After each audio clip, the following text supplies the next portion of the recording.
What's good? What's good, everybody? Day 3 of free agency.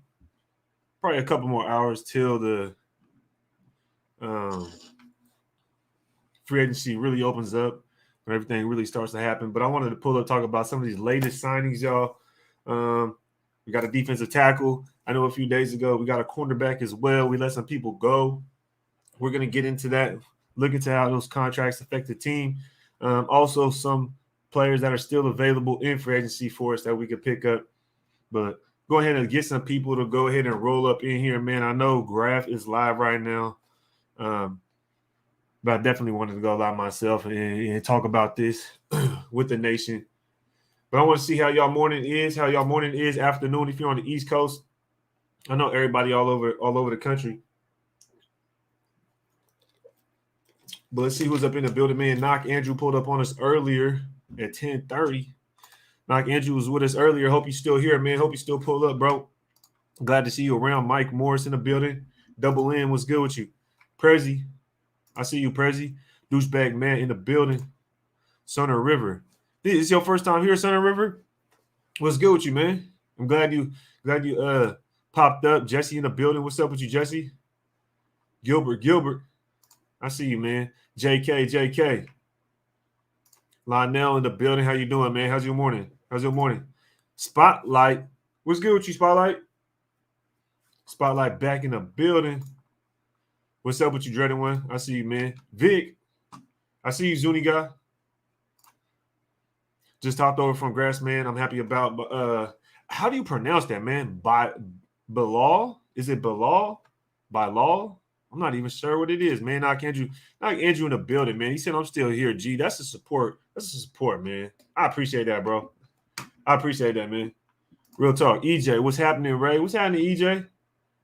Yo, I'm thinking about after this live. I don't know how long I'm gonna be doing this live for, but I definitely want to do another members draft. Yo, I definitely want to do that because I think the last time we did it, the some news had happened, and then we ended up going live for real. But Mudville in the building, yo, what's up with it, man? What's up with it? Casper in the building, salute, Ray. Yeah, salute to Casper, man. Everybody in the chat pulling up, appreciate y'all being here. Thank you for being here, everybody.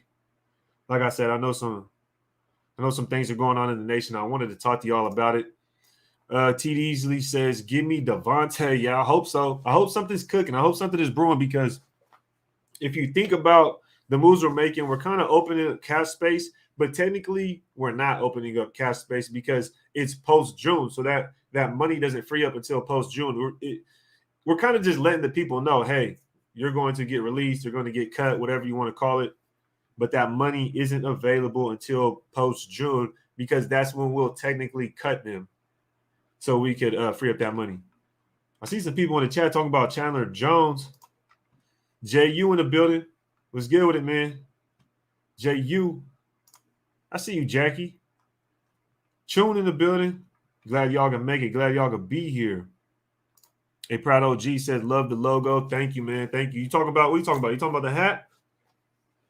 Yo, someone trying to clown me say, I thought you was wearing a Rockaware hat. I'm like, man, if you don't quit that shit. Appreciate it, man. Appreciate it. Members live, hell yeah. I'll be there if you do one. Yeah, most definitely, man. No idea on pronunciation. Exactly. I'm like, how do you say bro's name? But we are going to dive into that defensive tackle. But before we do, if y'all can, make sure to hit that like button. We just getting warmed up for today. We just getting started, y'all. If y'all can't hit that like button, if you're new, hit the subscribe button. It goes a long way. We're on the road to 7K, y'all. I'm trying to reach 7K subscribers, and before the season starts, I'm trying to hit 10,000 subscribers. So, yo, we on a mission. We on a mission to 10K before the season starts. Hopefully we can reach that. I think we can, but I'm definitely trying to get to 7K. We're almost there. Only need about 80 more subscribers. I think we're almost there. I see people talking about Chandler Jones, though, man. Okay, Chandler Jones. Let's check Twitter, yo. It's time to pull up the Twitter news. Let's see what it is.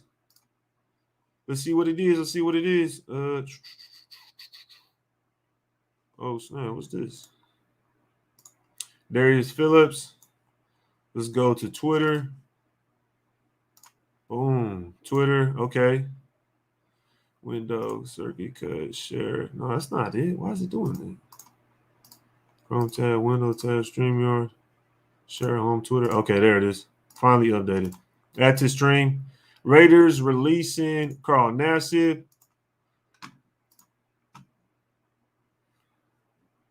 Former Chargers linebacker Achina Nwosu has agreed to a deal. Who are we looking at for Twitter? Ian Rappaport. 4-time Pro Bowl. Oh, what? Let's get it, y'all. Let's get it, y'all.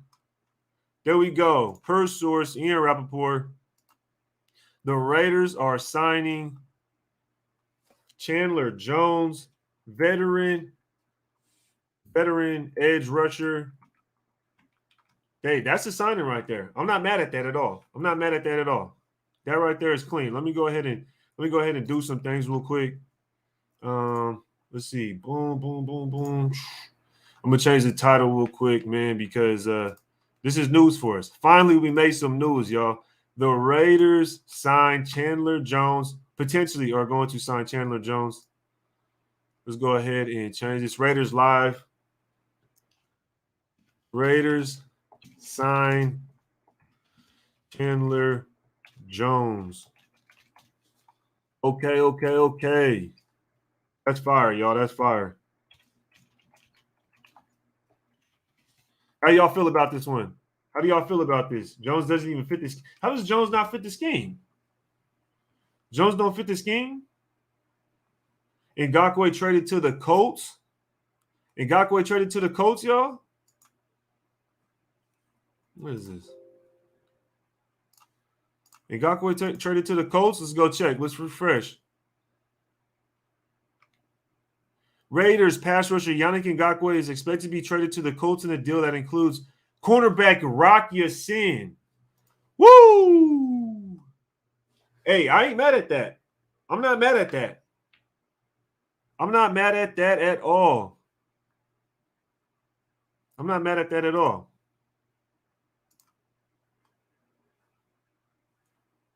Hold up. We got two different. Okay. Refresh. I'm not mad at that at all. Right here. Back-to-back plays by the Raiders. So we were definitely cooking something up, y'all. We were definitely cooking something up. Let's see. Trade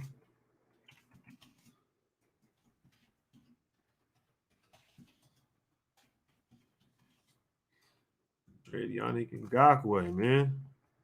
Wow. Raiders trade. Let me just update these this thing real quick, y'all. My fault. Breaking news, yo. Breaking news. The Raiders trade Yannick Ngakoue. Hope I spell his name right. His name a little different. His name is hard to spell. Raiders trade Yannick Ngakoue.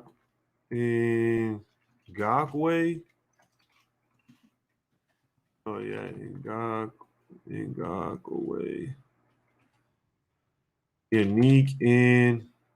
How do you spell that man's name? Yannick Ngakoue trade. Chandler Jones. Bear with me, y'all. I don't have a producer like I don't work for Chat Sports or nothing like that. I don't got a producer, so I got to do all the stuff myself. Y'all let me know if the title looks right, though. Let me know if I spelled the damn name right, because, geez Louise, Yannick Ngakoue name crazy. Let's see, Yannick. Yep, I was spelling it right. Thank you very much. How do y'all feel about the trade, the latest trade? I'm not mad at that, because as long as the Colts took that hit for us as far as the contract, and we just used that money to turn around and pay Chandler Jones, that's okay. That's okay. Can we agree that Chandler Jones is better than Yannick Ngakoue? Let's start there, because that's pretty much what we did. We basically did a swap for Yannick Ngakoue and Chandler Jones. How do you guys feel about that swap? It's reported Ian Rappaport. It's all true. No cap. You know what I mean? It's not, everything's not set in stone. EJ says, I love Rock Ya-Sin. Am I too loud? Let me know if I'm too loud. EJ says, I love Rock Ya-Sin. Yo, it's crazy because I like dude. And he was showing out last year. He was developing last year. Let's go ahead and look at a couple things. I was going to talk about Carl Nassib. Carl Nassib got released. Yes, we know this, but let's go ahead. I was going to talk about that. We'll get to that after this. We'll get to that after this news right here. Let's go ahead and go. This trade has been in the works for about 24 hours, but the Raiders needed a pass rusher. First, Chandler Jones, then the swing deal. Raiders pass rusher Yannick Ngakoue is expected to be traded to the Colts in a deal that includes cornerback Rock Ya-Sin. Yo, that's fire.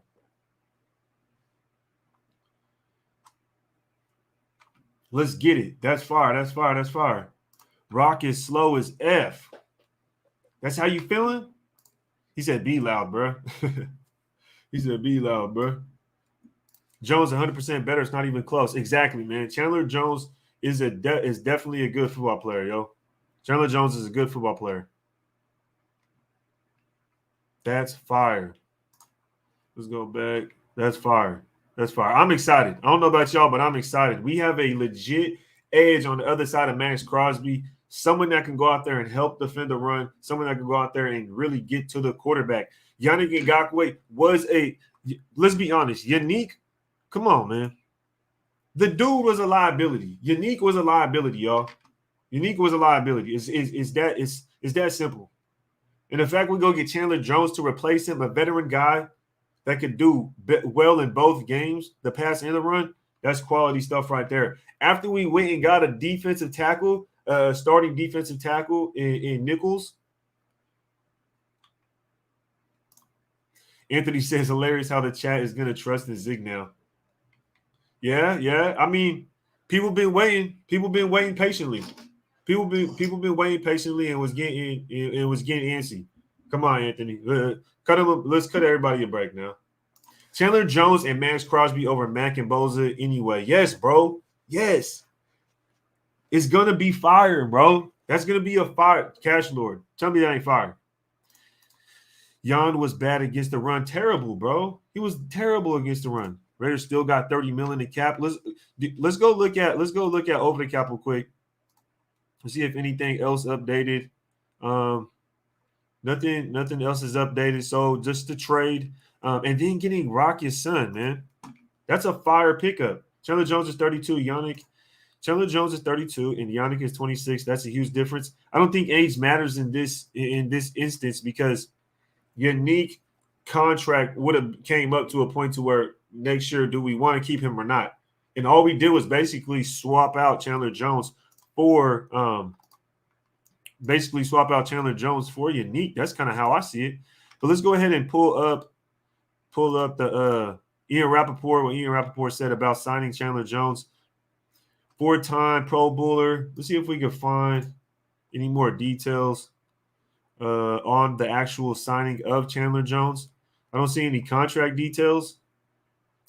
Does anybody know the contract details of the Chandler Jones signing? Tom Pelissero had tweeted it out. Let's see if he posted anything. Expect this deal to come in around $17 million a year. Big money for Chandler Jones and a big get for the new regime in Las Vegas. So $17 million. It's looking about 17. Alex Marquez is 17 years. They saved $8 million. We still on the hunt for Gilmore? That's the rumor. That's the rumor, man. To me, that's the rumor. But it'll be interesting because we got Rock. We got Rock Ya-Sin. Rock Ya-Sin, because think about it like this, guys. I know somebody said, well, Chandler Jones 32 and what's his name is going to be 26.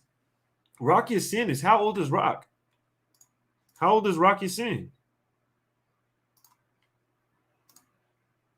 Wrong place. What are we doing? Let's see. Let's go ahead and pull it up here while I got it here. Let's go. Search player, Rock. Let's go ahead and look up Rock. Ya-Sin, cornerback, 26 years old. Oh, no, number 26. I'm tripping. Yeah. So he's going to be 26 years old. So we traded Yannick and got Rock Ya-Sin, who's a young cornerback, drafted in 2019, second-round pick, 34 overall. He's a good football player. I like Rocky Sin. He is kind of slow. I know somebody commented that earlier, said he was kind of slow. Let's go defense. Look at him. He had a total grade of looks like 69.9. 69.9. Full-year starter. Pass coverage grade of a 72.4. Run defense of a 53.2. That's just the PFF right off the rip. I know we don't go based off strictly PFF. Come on, let's be realistic now. But just to give a quick overview, he said, I'm going to be 26 too. You feel me? Like, come on now. Live in the moment, forget age at this point, shake my head. Well, let's go. Look, and not only that, I don't think Chandler Jones was a bad football player. Can we be honest now? Is Chandler Jones a bad football player just because he's, let's say 32, 33 years old? Does that mean he's a bad football player? I don't think so. I don't think so. He's definitely has a lot left in the tank. Let's go ahead and share this right here. I'm going to share this with y'all. This is Chandler Jones' PFF lineup, of course. Disclaimer, like I said, we don't take PFF as face value. We just kind of use it as an overview. And it shows your stats and gives some grades there. 11 sacks last year. 32 years old, 11 sacks. He got more sacks than Yannick Ngakoue. Okay? He got more sacks than Yannick Ngakoue, and we're complaining about age. I don't think you could really complain about age when you get a guy that's producing more than the younger guy. And you get him at a decent price. Let's look at his season stats, though. Let's go ahead and look at his season stats. Drafted in 2012. Where's the sack numbers at? Pretty consistent, yo. 11 sacks here. 2020, he only got one sack. It doesn't look like he played a lot of games. He must have been hurt that year. But then before that, 19, 12, 17, 12, 13. Like, come on. That's proven. That's a proven commodity. He is older, so he might only be here for this year and maybe next year. I'm not 100% sure, but that's something we'll have to look into that when the contract details come out. Oh, whoops. Siri tripping out on my watch. I don't know what she's talking about. But Tom Pelissero, let's see if anything else updated, any more details.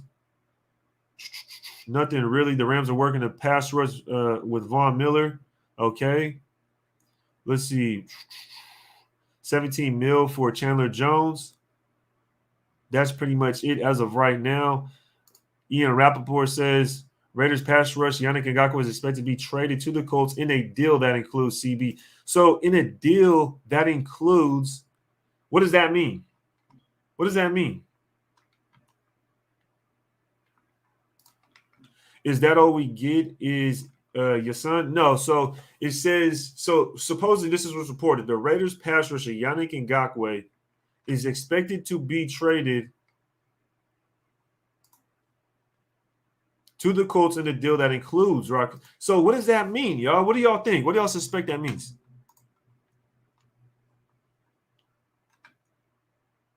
What do y'all suspect that means? In a deal that includes, now we're getting picks too. We could definitely get some picks. I could see that. Picks, I don't know. I could see maybe one pick. I could see like one pick. Because what did Yannick go get traded for last year? Wasn't he getting traded a bunch last year? He got traded twice or three times last year. And what did he get traded for that then? I don't think his trade value changed at all. To be in my opinion, I don't think his trade value changed from last year to this year. If anything, I just think it stayed the same.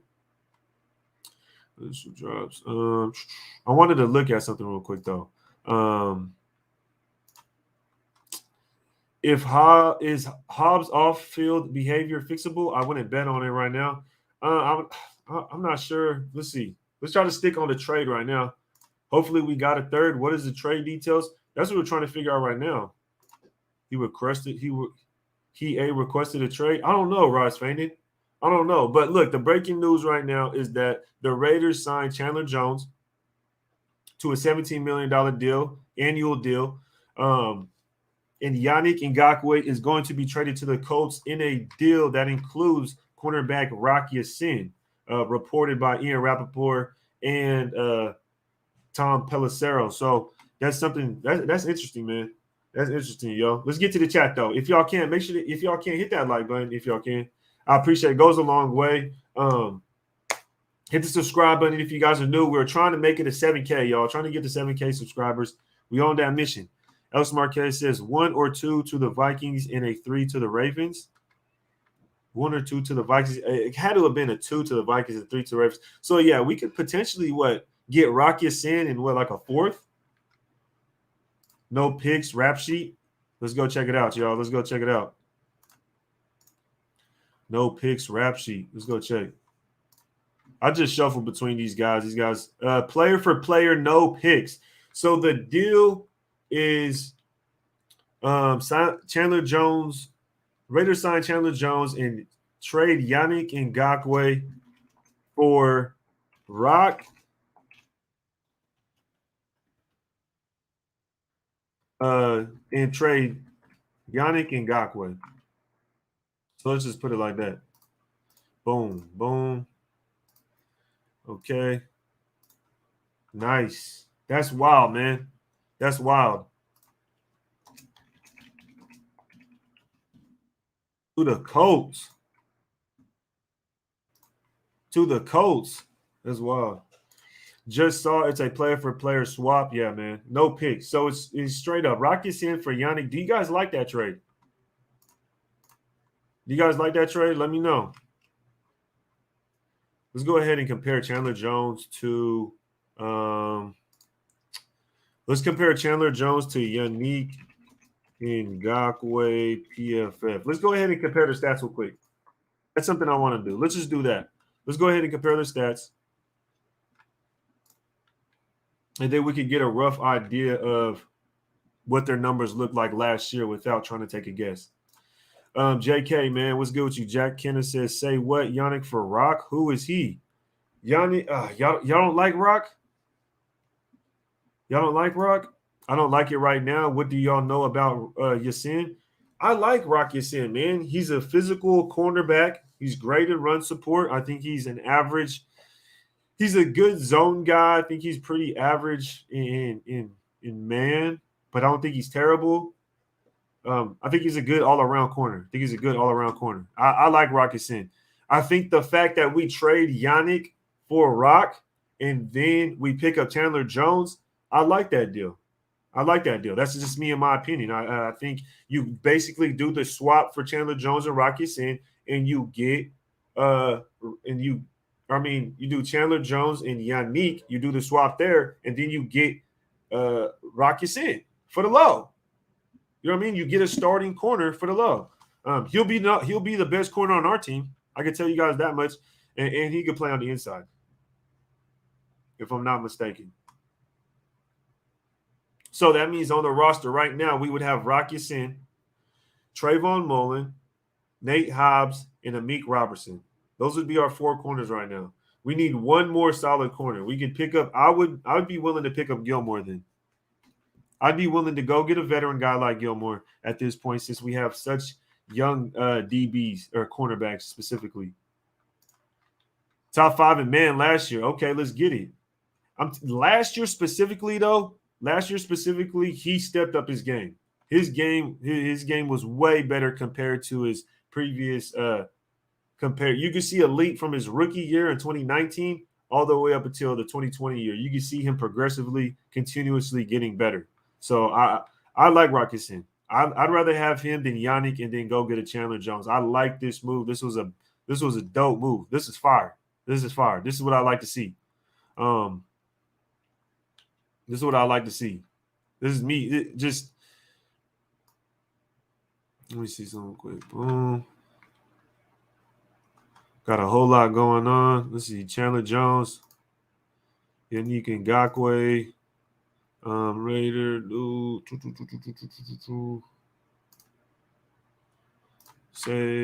Let's see. Let me get out of this. All right, bet. This is a fire move, bro. XO Sound says this was a fire move, bro. What's good, Red? What's good with you, XO? Yo, fire move. I love it. It's a fire move, man. I'm telling you. Let's see. Let me see if I can get a. Let me see if I can work some. Bear with me, y'all. Bear with me. I'm about to change the thumbnail too real quick. Let me see. Let me see. Oh, there we go.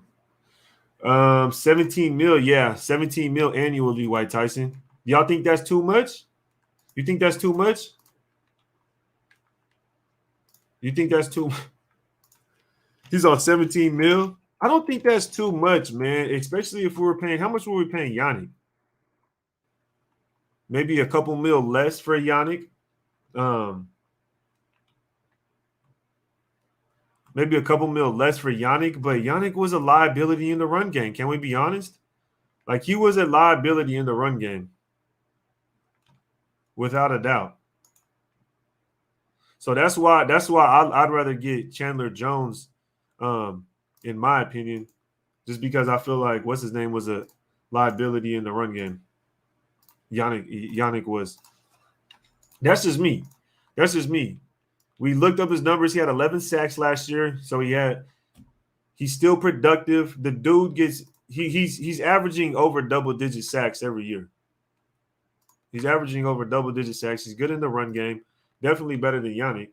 And plus plus you have to think we got Rock Ya-Sin kind of out of it, because I know we sent Yannick over there, but we pick up a corner on a good deal, on a rookie deal that was just drafted in 2019, so his extension will be coming up. But still, we get a corner on a good deal, and then you go get a veteran guy, proven veteran guy that can get to the quarterback and play the run and fit the scheme. Boom. And Chandler Jones. Like, come on, y'all. Let's be honest here. Let's be honest here, y'all. Right? I mean, personally, I just like Chandler Jones more. I feel like he's more proven. But that's just me. That's just me. And then Rock Ya-Sin, we got two starting corners now.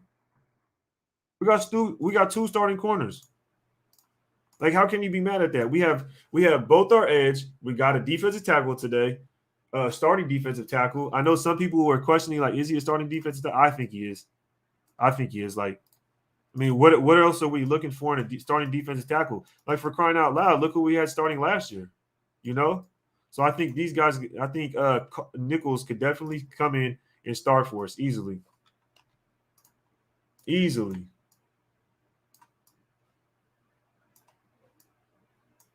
Let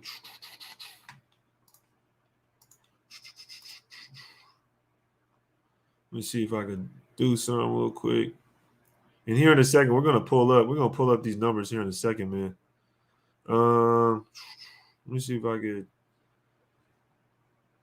get. Dang. Let me see. Might go like this. Go like this.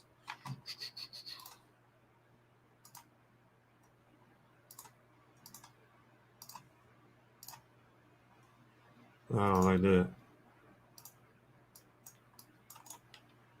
Sent it back.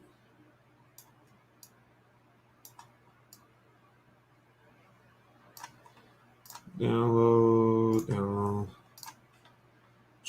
All right, let me get to the chat though. We're starting to upgrade where we need to. Yeah, definitely. That's what I'm saying. We have two starting corners now. There are two starting corners now. Max and Chandler Jones. Yeah, it's gonna be an issue, yo. It's gonna be an issue.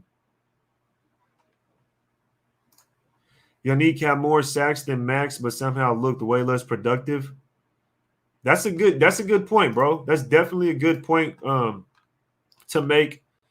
Yannick it just didn't seem as productive because, I mean, come on, let's be honest. Like, he wasn't good in the run game. He was really only like one-dimensional. He was only one-dimensional. We know this. We always talked about it. You could see him flying up the side. You could see him flying up the sidelines, and at that point, it would always be like, bro, Every time they'll run, they literally run to his side every single time because they know they're going to be able to eat. They know. And now we have guys that can actually step up and help in the run game, that can actually stop somebody. Let me get that out of there.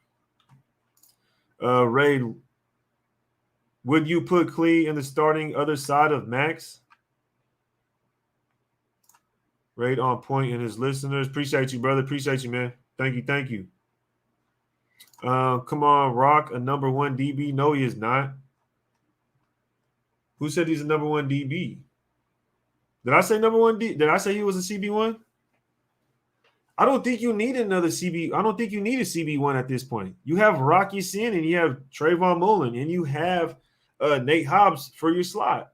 And if you want, you could go get a Gilmore if you really want. I feel like you still need to. I feel like you still need to go get that. Go get a Gilmore.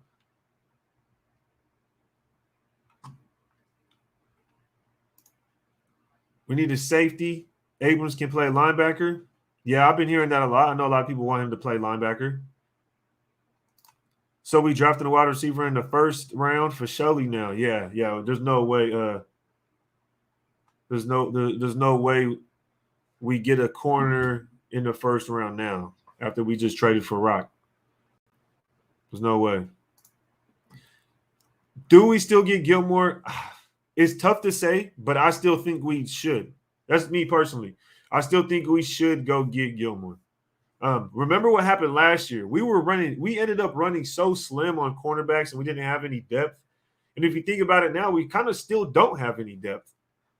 Because all you would have is Rocky Sin, Trayvon Mullen, Nate Hobbs, and Amik Robertson.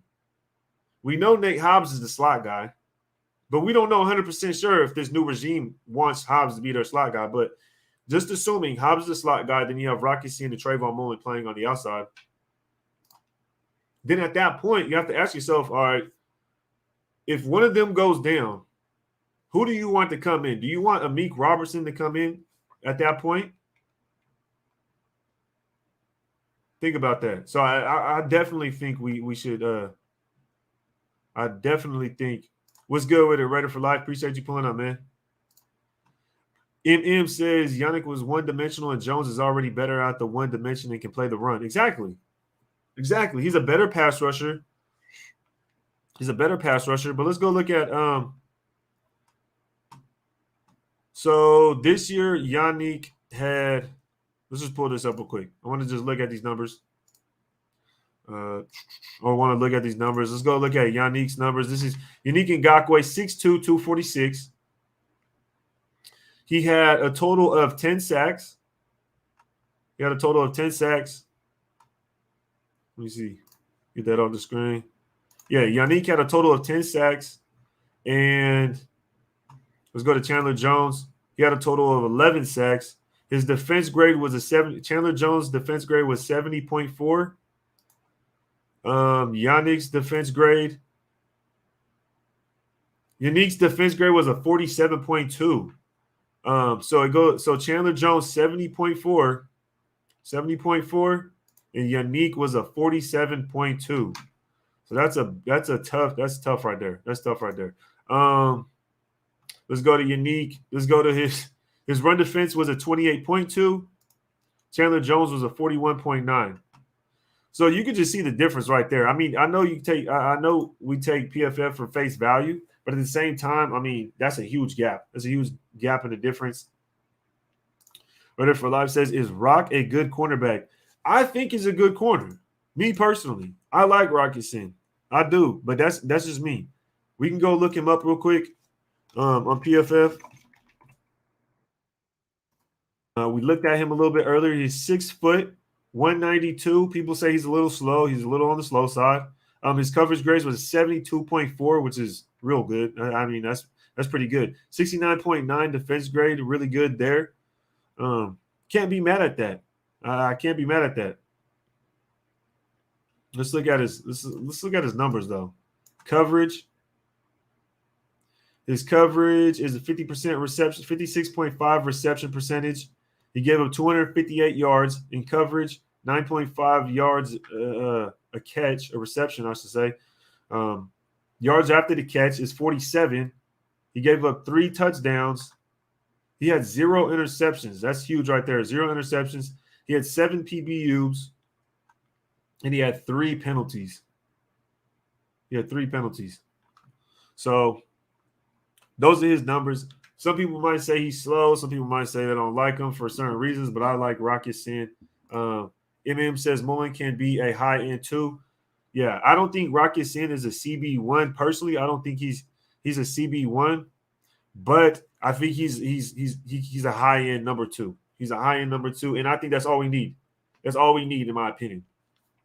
I think if you have 2 solid guys, 2 solid corners out there that are competent in covering, I think you'll be fine.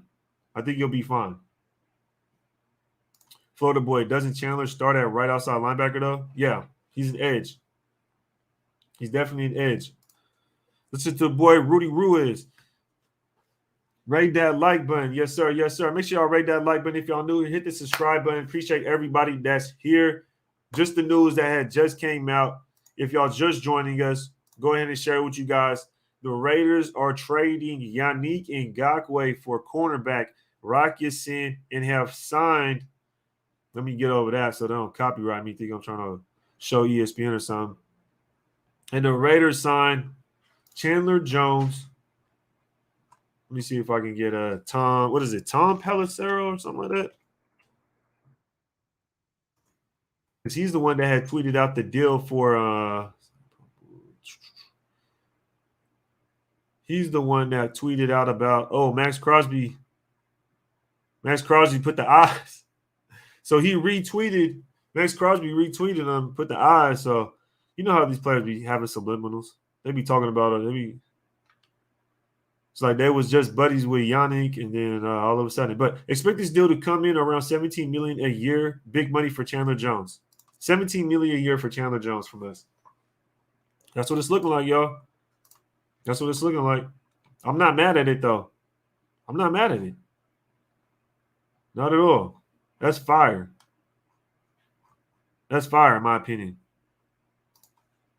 We're going to be set up. But let's go ahead and take a look at what's his contract? Yeah, let's go check out his contract. Let's go look at his contract. Rock Ya-Sin. Let's see. Rock Ya-Sin contract. Let's check this out. Signed a 4-year, $7 million contract. Let's go to over the cap. Boom. Show y'all. Because y'all going to see. Y'all going to learn here. Y'all not going to get no, I think this, I think that. No. We're going to get the facts straight up. Y'all going to see it with me. Y'all going to look at it. So we traded for Rock. He's going to be a hit. So he's on an extension year. So apparently we traded for him, and this is – we must be wanting to sign this guy. We must be wanting to sign him because this is his last year of his contract, and he is getting $3 million. He'll be getting $3 million. Or would it be 2.5 because the other team pays for the bonus, or is it the 3.5? But y'all see it right here, 3.5 for a Rock. I mean, that's cheap. That is crazy cheap. But the extension, that's where the extension comes in. How much are we gonna pay him?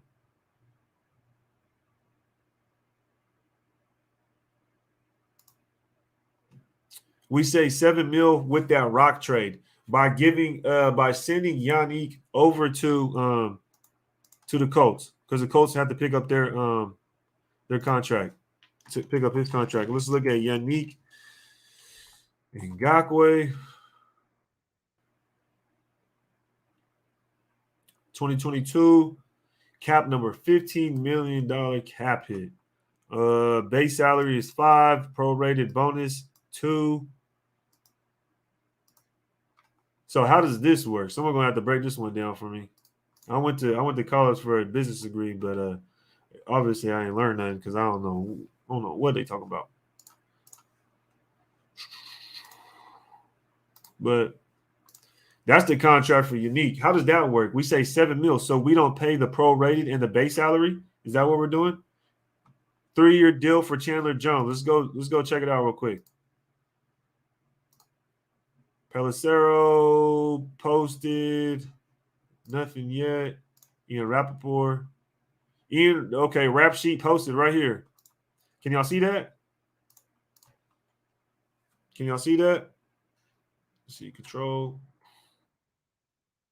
The Raiders are giving pass rusher Chandler Jones a 3-year deal worth roughly $51 million, source said. As of now, that's a top of the pass rusher market in free agency. A 3-year deal for 50. How much is that? 17? Yeah, 17 a year. So we kind of already knew that. 3 years? 3 years, though? How much of that is guaranteed? How much of that is guaranteed? I'll take that deal. Jones and Max coming off the edge is scary. So we're paying 17. Let's go to Max Crosby's contract. What are we paying Max Crosby a year now? How much are we paying Max Crosby now a year? About 20. We're giving him 4 this year. So between two pass rushers, we'll be paying around 30, about 35 to 40 in between two pass rushers. Yeah, 23.5. But if we include this year, what doesn't it average down? Doesn't it average down if we include this year? Max making more than Carr next year, yeah. But I was thinking about it in terms of, for instance, he gets a 5-year extension for like roughly $100 million, right? Or is it? I'm tripping. Is it 5 or 4? But you have to include, or I'm probably including this year. So and then you include that 4-year, then it would average down. But anyways, Max will be getting more than Chandler Jones, but between the two, it's going to be around $40 million between two pass rushers. So I mean, call it what you want right there, but I definitely like Chandler Jones more than Yannick. And we were already paying Yannick Ngakoue nearly the same amount. Look at this. Dead money, 16. I wonder how this contract is going to work if they're going to if the Colts are going to pick up some of this money. How does that work? JoJo says too much. I don't think that's too much, man. I don't think that's too much. What makes you think that's too much, JoJo?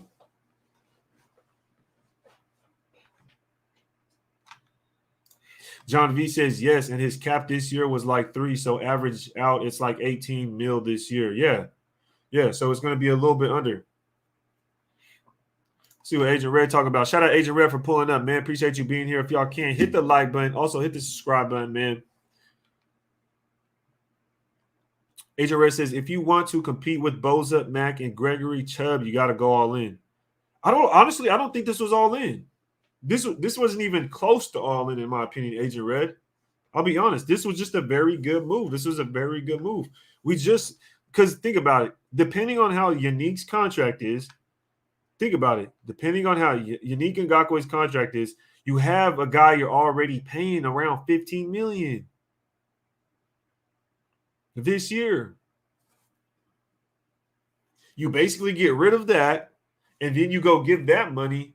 You go give that money over to Chandler Jones. But in the process, you pick up a corner. That's how I see it. That's just kind of how I see it, man. That's just me, though. That's me, though, man. Personally, I see it like that.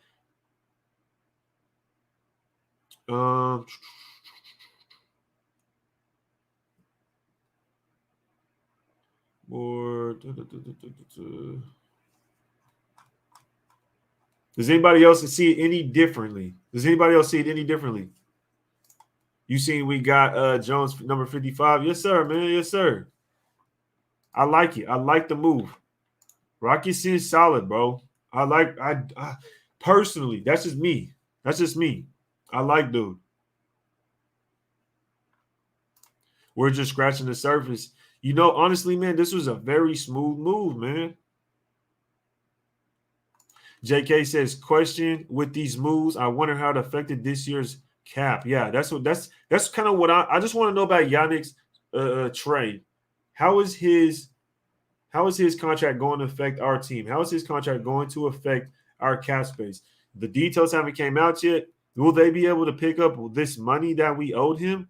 How does this work? Did we already pay him this money? Because it says 16 mil in dead cap for Yannick. But it says 15 it says 15 for the cap number. We got a couple people saying, Brandon G, appreciate you, man. He says Colts picked up $7 million. We have $8 million in dead cap. $8 million. So the guaranteed salary, or is that the roster bonus? Roster bonus guaranteed. How does that work? Colts eat up $8 million, I think. Yeah, that's okay. Okay, Anderslayer says they're picking up $13 million. $17 million when he plays like it should be 25. Exactly. That's kind of how I feel. But because of his age, I think he's getting knocked because he's a little bit older. We just looked at bro's stats. Look at his career stats, y'all. He's been solid. He's been pretty solid. Run defense has been pretty good. It's actually fell off, though, these last 2 years. His run defense actually fell off these last 2 years. Not sure if that's a fluke. 2020, I think he was hurt because look at his total snaps. 287 to 286, excuse me. So Chandler Jones, 286 snaps in 2020, but he came back in 2021, 823 snaps. He got 11 sacks. He got 15 hits. So that's solid right there, man. That's definitely solid. 21 hurries. Pass rush grade of an 89.8. It's his second best. He clocked in with his second best pass rush grade, 70.4 defense grade. Now, this is PFF. A disclaimer, we don't use PFF to say how good a player is. We use it to kind of gauge and get an overview of what's going on. Obviously, we get some stats and we get some grades, and then we can see stat line, snap counts here. Rush defense, 298. Pass rush, 480. Coverage, 45. So he does drop back. He has 45 snaps dropping back into coverage. And if we go back, I know if we just keep going back, we had okay, maybe we didn't. We had Yannick NGA. Then we looked at his numbers, at his sacks, and he went 8, 7, 10. He was traded twice last year. Now he's traded this offseason. He had a run defense last year, guys, of a 28.2. Let's go to Chandler Jones. His was a 41.9, but he had a total 823 snaps. He had a total of 835 snaps. So once you just look at it like that, guys, it's like, yeah, I understand he's older, but he's playing literally the same amount of snaps. Like, he's playing the same amount of snaps. What's your thoughts on Nichols? Why is no one talking about him? I think Nichols is a good pickup. I think he's a good pickup, good depth piece rotation guy. He is a starter. Nichols is a starter. Don't get me mistaken. He says, they just posted that the Colts are picking up 13. So, that's a. How do you not like this move? How are people? If anybody says they don't like this move, they're tripping. That's all I gotta say. For anybody that doesn't like this move, they're tripping. Let's see what Shefty said, if he posted anything about the contract details. Rashard Higgins going to the Panthers. Flacco signed a deal with the Jets. And that's pretty much it there. Let's see. I think Tristan Kuhn, that is Raider Scout. I see someone comment saying Raider Scout posted something. I don't see anything. 17 mil a year is incredibly cheap for someone of Jones' talent. 100% true. That's how I see it. Max Crosby, Nichols, Yannick is deadly. Let me try this again. Yeah, I didn't see what's his name post anything about the contract as far as Twitter. Maybe he did on Instagram because it says Raider Scout. So we'll have to check that out. Let's get to the chat though. Let's see what everybody's talking about. He said Flacco. Flacco's still doing his thing, man. He's still getting his bag. You can't knock him for that. It's on his IG. Okay, man. Okay. Who doesn't like this move, though, man? I like this move. He followed Russell Wilson to the AFC West. He's a shark that smells blood. Hey, he's ready for it. He's familiar. We got the best edge in the division, even with the Chargers picking up Mac. Yeah, I don't know, man. I think it would be a tie. I think it would be a tie with Mac and Bosa versus Crosby and Chandler Jones. I think it would be a tie. I think it would be preference at that point. I'll be honest, man. But we have a clean edge rush now. Mark Davis's barber says sick moves. I like the moves. It's cool, but I'm not excited yet. You're not excited, bro. How are you, Element Pro? I know me and you go back and forth. I know me and you talk about a bunch of stuff.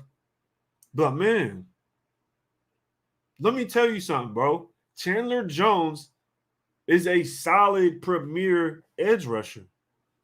Chandler Jones is a premier edge rusher. He's a game changer. Chandler Jones is a game changer, man.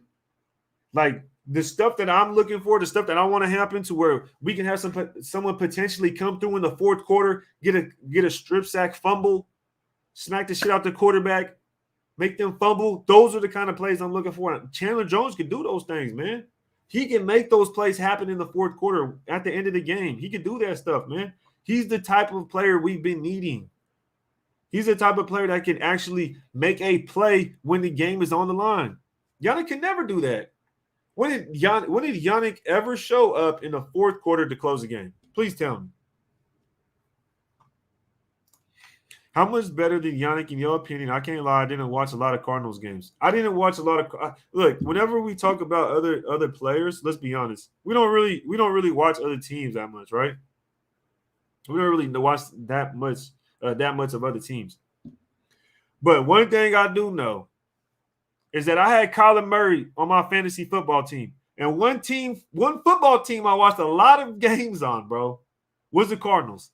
And that's why I could knock Kyler Murray and say he's ass, because Kyler Murray, boy, oh my gosh, he ruined it. He ruined my fantasy. But Chandler Jones, bro,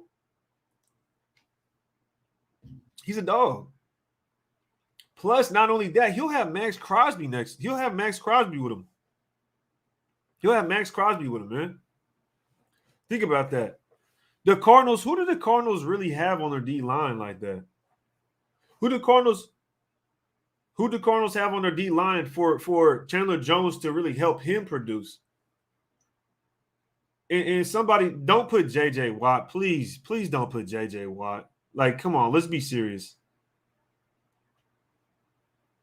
Don't say J.J. Watt was next to Chandler Jones. So, like, who else was on that Cardinals line? We going to bring up Hassan Reddick or something like that? Or he wasn't even on the Cardinals, was he? He was on the Panthers, I think. Have Jones' production came in one game.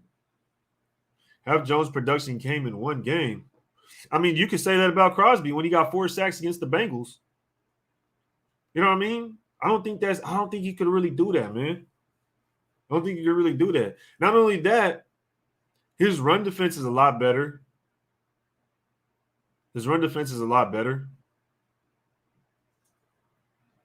Dark Side of the Sun podcast, and he's a shell of himself. Why would you say that?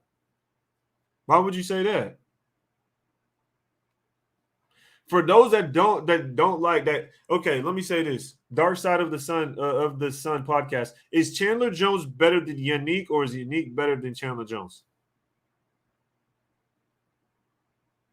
Let's hear that. What do you think about that, man? What do you think about that? JJ was hurt most of the year. Exactly. So that's why I said don't say JJ. Like, he ain't doing nothing. Jerry says Jones is better. Oh, you're talking about JJ. Oh, I hear you, Dark Side. Most definitely, brother. Appreciate you. Jones is a better overall player. 100%, bro. He's better at run defense, and I like him. Yannick is a better pass rusher, in my opinion. Never had under 8 sacks. Yeah, but White Tyson, I don't think Chandler Jones had under 8 sacks either.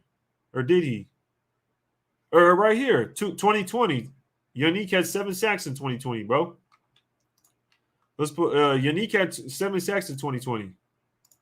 And then Yannick had 10 sacks this year, and Chandler Jones had 11 sacks this year. Not only that, Yannick played with a very good D line. I'll be honest. Yannick played with a good D line, y'all. Like, let's be honest. He had good defensive tackles next to him, and he had Max Crosby playing with him. So Yannick should have definitely came up with some more sacks. But I mean, I'm not saying Yannick is bad, but who's better? Let's be honest. Who's better? Who's better? I think it's the yawn for Rock part that's bugging me. I feel like the Colts won that to be determined, though. I have to watch Rock's tape. Bro, is Rock? Do y'all really think Rock Ya-Sin is that bad? Remember when we played the Colts? He looked good too. And I've always kind of watched Rock Ya-Sin from afar because I've liked him. And honestly, that could make. And I'll be honest. Let me put this out here. Disclaimer: I might be a little biased because I do like Rock Ya-Sin. I liked him since he came out of college, so that's kind of why he was. Because we could have potentially got him, and so that's why I remember him. That's why I like him. When he first came in the league, though, his rookie year was kind of rough. I'll be honest. His rookie year, personally, it wasn't too bad, but it seemed like he really had to adjust to the game. Rock Ya-Sin has adjusted to the game speed, y'all. He's adjusted to the game speed. If Rock isn't good, y'all could come back and be like, Ray, you said Rock was solid, blah, blah, blah. If he's not good, then just, you know what I mean? You can come back and be like, Ray, bro, you was capping that day when you said Rock was good. He's not good. I think he is. I think he's a solid player. We just looked up that he is on an extension year, though, so we'll see what happens. DSG says, Rock is cheeks. I promise. He's on and off all the time. Should have kept Yannick. Bro, I'll be honest, man. I can tell you this right now. You can say the same thing about Yannick that you said about Rock. You can say the same thing. You could literally say the same. Raider fan, you could be a Raider fan, go to a Colts page and be like, Yannick is cheeks. He's on and off all the time. Should have kept Rock. You could literally say the same thing, just switch it out for the Raiders. You know what I mean? So, but personally, I think Rock is solid, bro. He's solid, man. Shout out to DSG Goodbar for pulling up, man. He said he's a Colts fan. Thank you for pulling up, man. If you can't, hit that like button, y'all. Hit that like button. If y'all first year, make sure to hit that subscribe button. Make a play. Welcome to Rated Tape. I'm your host, Ray. You know what it is. I got on the redemption cap. If y'all need to look for this hat, pop up on Instagram, man. They dropping this summer. Stay tuned, yo. Cash Lord in the building. He said, face on in the meek, LOL. Yeah, I'll take Rock all day. What are we talking about? Think about this right now. We technically, I said this a little bit earlier. We technically swapped out Yannick and Chandler Jones because their contracts are kind of similar. We basically swapped out Chandler Jones and Yannick and then picked up Rock. That's how I see it. For the free. For the F. He damn near for the F. Let's look at it like that. That's how I see it. Rock Ya-Sin was a free player. That's how I see it. Rock Ya-Sin was a free. We got it for the F. We basically traded Chandler Jones or Yannick for Chandler Jones and Rock Ya-Sin. Like, let's be honest. Yannick was absent in the first 6 games. Yeah, bro. Exactly. Like, what are we talking about? We're acting like Yannick was fire or something, bro. I got a homie from work. He texted me mad as fuck for getting Rock. XO, you think Max is going to be happy? Well, Max actually responded to I think it was Tom Pelissero's tweet, man. Right here. Oh, look, Max Crosby already posted with Chandler Jones.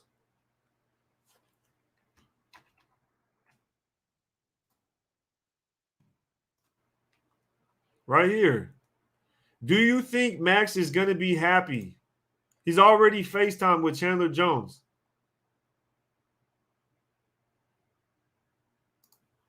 You basically got – that's what I just said, Agent. That's what I just said, Agent. Do you think Max Crosby is happy? Look, he's already on FaceTime with Chandler Jones. Already. We got Rocky Sin for the F, y'all. I'm telling you. That's how you have to look at this trade. We got Rocky Sin for the low. We just swindled these people, man. We just swindled the league, yo. We basically got out of Yannick's contract.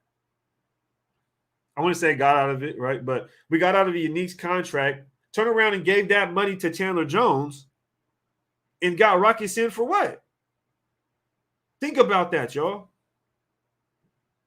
That's what you can't be mad at this. You can't be mad at this, man. You can't. If you're a Raiders fan, you can't be mad at this. You got your players already FaceTiming each other. Yeah, bro, swindled. They done got hoodwinked. Swindled, hoodwinked, whatever you want to call it. But I'm telling y'all, man, we got them. You basically paid most of NASA's money to Jones. You could say that. Technically, NASA's money not free until post-June, right? Because those are the post-June designations, the two cuts, Littleton and Nassib.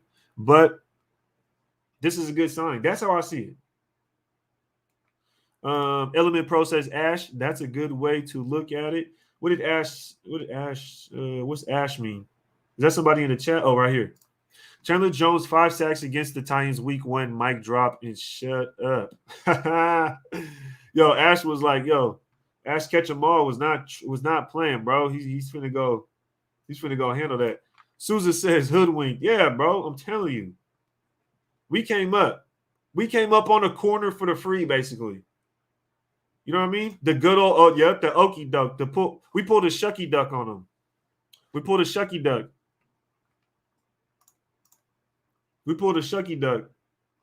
Bing, bing. Here we go. Let's see. Chandler Jones after his 5-sack game in week 1. All right, let's see. Let's get out of this. But is he happy? I don't know.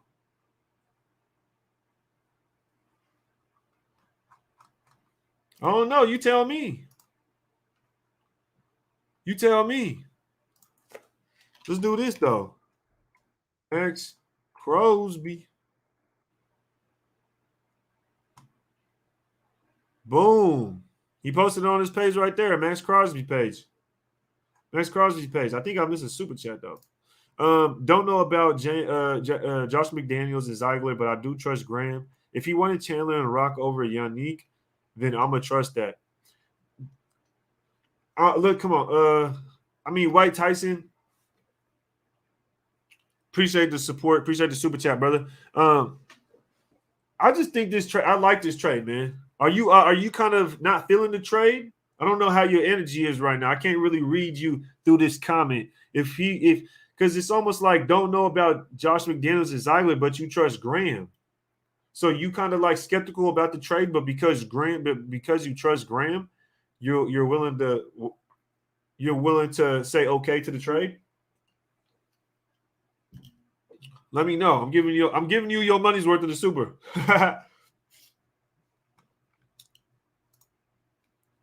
Let's get back to the chat though. Stormtrooper in the building. What's happening, man? He said he happy as fuck. Yo, he's happy, yo. Look at that. LV Maximus, he says, let's go, Ray. Yes, sir, bro. I'm ready. We lit. Let's get it. How much do the Raiders save? My bad if I'm late. As far as how much the Raiders save, I don't know exactly, bro. I don't know exactly because supposedly the Colts are going to pick up $13 million of Yannick's contract. And if I'm not mistaken, his contract was What was his contract like? What was his contract like? But supposedly they're gonna pick up about 13 mil of it, and then we got to pick up like the other 3 or 5 mil. So I think potentially we save 13. I guess you could say. Over he says channel hopping, showing love. Yeah, I know everybody live right now, man. I know everybody live. They've been flim-flammed. They've been hoodwinked. They've been swindled. Pulled the old shucky duck and okey doke. Old banana in the tailpipe. Oh, that boy. Old banana in the tail. That's a different one, bro. Ash, that's fair. I was gonna say that his D coordinator gone, so F it. Let's see, Ash. I like Faison too, but is he a product of the defense coordinator last year? Did he fit Graham's scheme? I don't think. I think Faison definitely would have fit his scheme because we seen him in situations to where if he was in man coverage, he's either getting beat or he was going to have to make a play.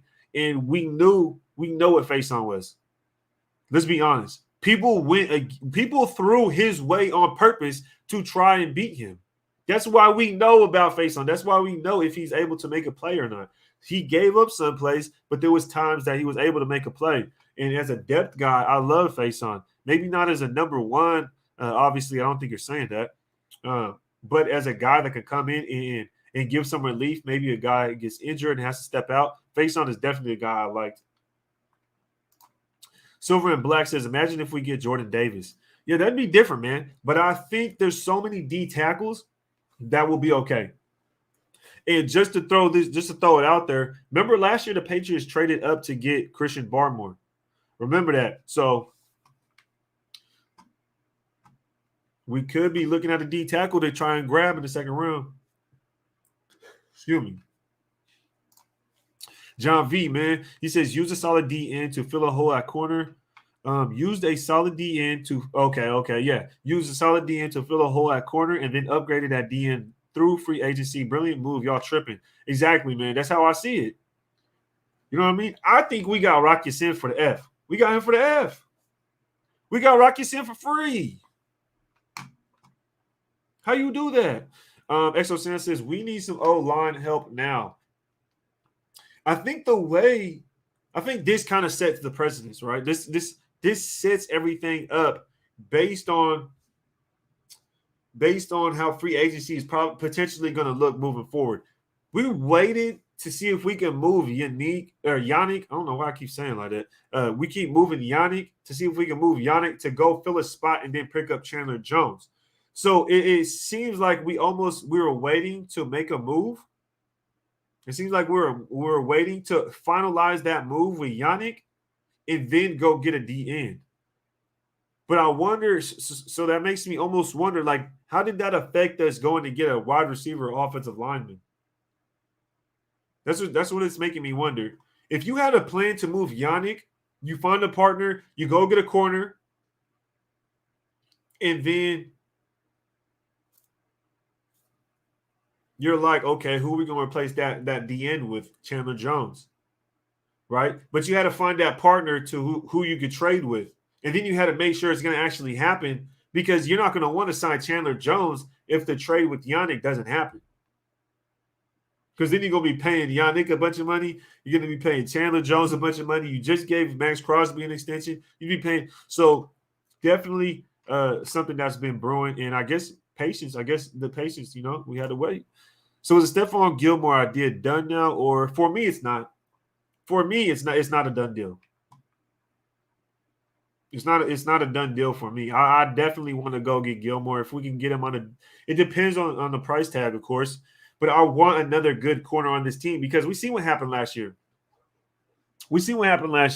Mullen went down. We had all sorts. We had a carousel. We had random players just going out there to play corner for us, man. It was crazy. It was wicked. I don't know what was going on. Roland says they said Rock Yassin coverage grade was 81% and moving up. Yeah, they say his coverage grade was good, but look, I just think he's a baller. I think he's going to be all right. Artie Mack says 5th rounder for Bradbury. That's the rumor. Your picture is so suspect, bro. Your picture is so suspect. Bill Gates says Ray Jones has sacked Russ 16 and a half times. Russ thought he could get away if he joined the AFC. Well, look, I hope Max Crosby can run them numbers up too as well, man, because we're going to need him to. We're going to need him to. This year is going to be fun. This is the AFC West is must-watch football. It is. It's must-watch football. There's no way around it. I mean, it's going to be fun to watch, man. It's going to be fun to watch.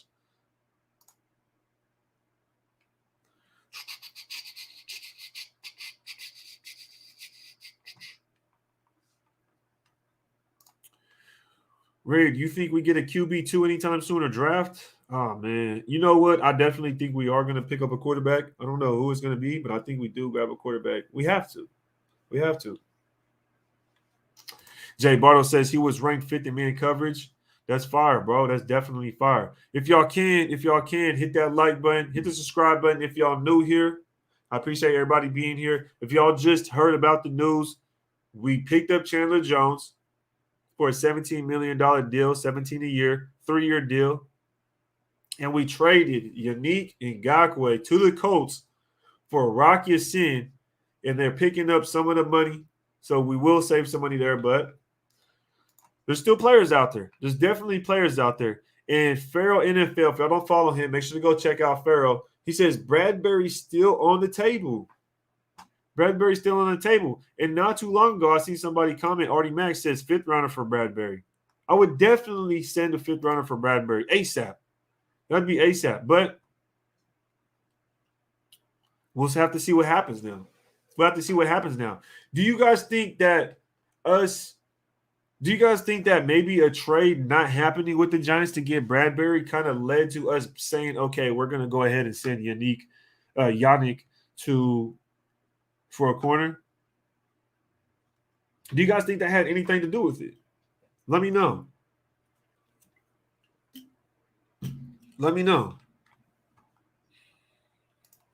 DSG Goodbar. Now, this is a Colts fan. He just stopped in because obviously we traded Yannick to the Colts, but he says, great job today, Raider Nation. Like and subscribe to the channel. Y'all be well. Thank you, brother. Thank you for stopping by, DSG Goodbar. Shout out to you. Shout out to the Colts. It was a hell of a game last year when we played you guys, and it was fun to watch, man. You guys got us the season before. We got you guys last year, and you know what I mean? Wish y'all well unless you guys play us, man. And you guys have a great defensive coordinator. He might be frustrating at times, but hey, shout out to the Colts and Gus Bradley as he was just with us, man. But shout out to you and to your addition to grabbing Yannick Ngakoue. He's a liability in the run, so I hope Darius Leonard is playing behind him so he can help him out in that run game. Eric says, yes, I love Bradbury. Yes, man.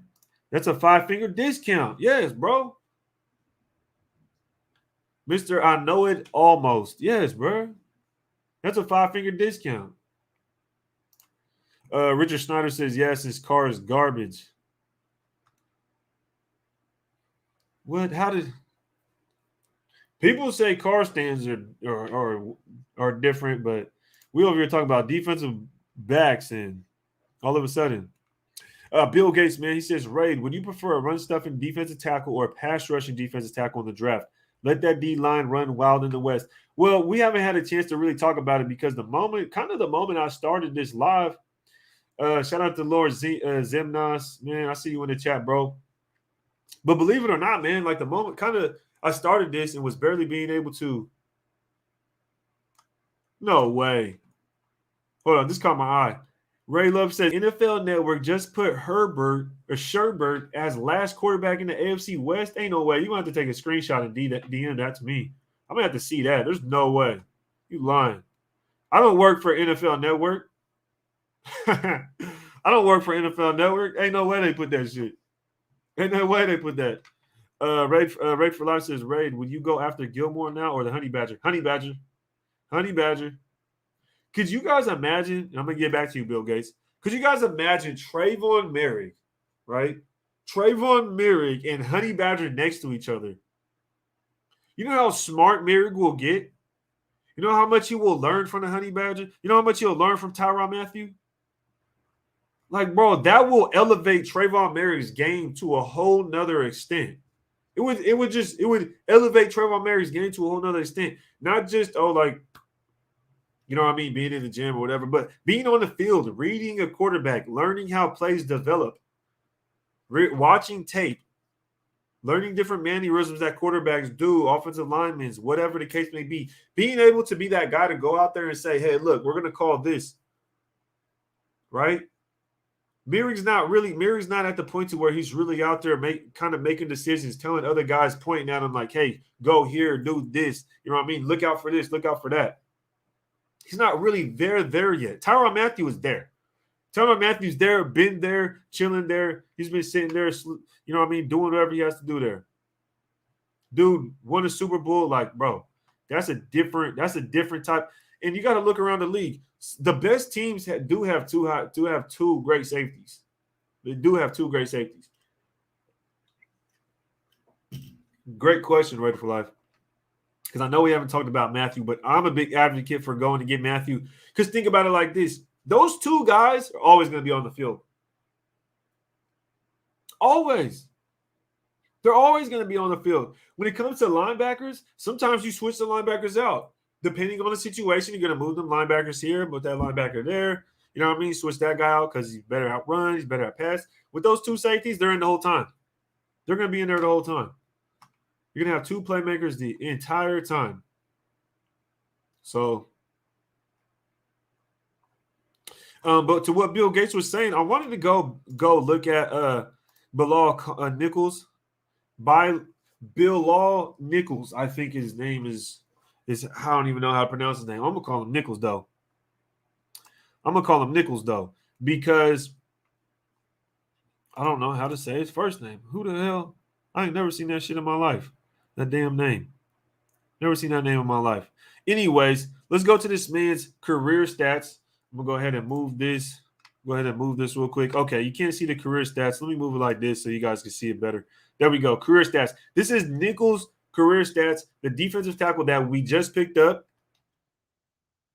These are his career stats right here. Now, the main thing I want you guys to look at is his snap count. This is the main thing I want you guys to look at is his snap count. Because I know some people were kind of questioning, is he a starter?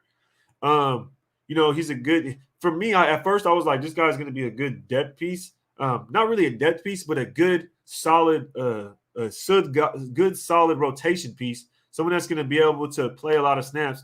But to my surprise, this man is out there playing nearly 700 snaps. In 2021, this dude played almost 700 snaps. He was at 679 at defensive tackle. At 679. 6'4", 290. I was like, damn. And if you look at his season stats, you go up 329. It only got more and more. 445, 618, 679. Are you kidding?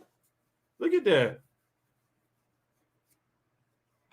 So that was interesting to me as well. But then also, what I thought was interesting is he had 4 sacks here in his rookie year. He didn't have any sacks here in 2019, which is strange. But then he had 6 sacks in 2020. Then he had 4 sacks in 2021. So he's shown that he could be somewhat consistent, but it's strange because he ended up not getting any sacks here. I wonder what was going on this year in 2019.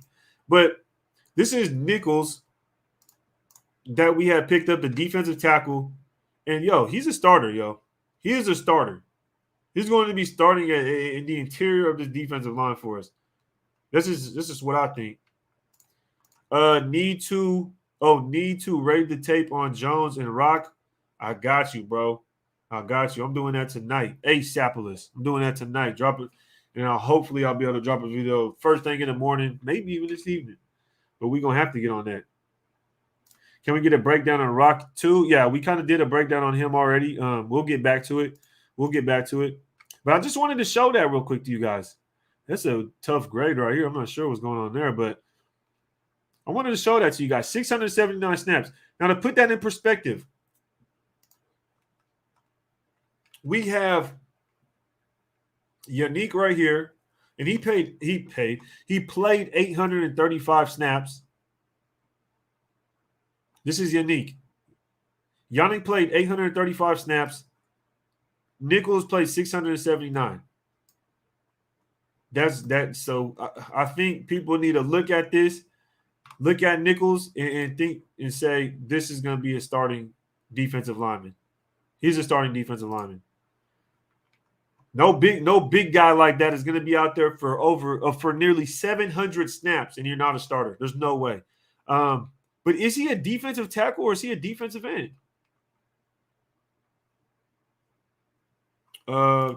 Richard said, Raid, what link you reading from? What do you mean by that? What do you mean by what link? This is PFF. This is PFF. Chandler Jones, we looked at that. Somebody said they wanted to look at what's his name? Dope, ready to take for show. Yes, sir. Yes, sir.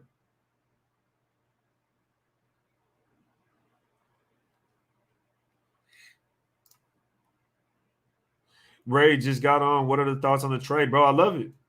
I love the trade.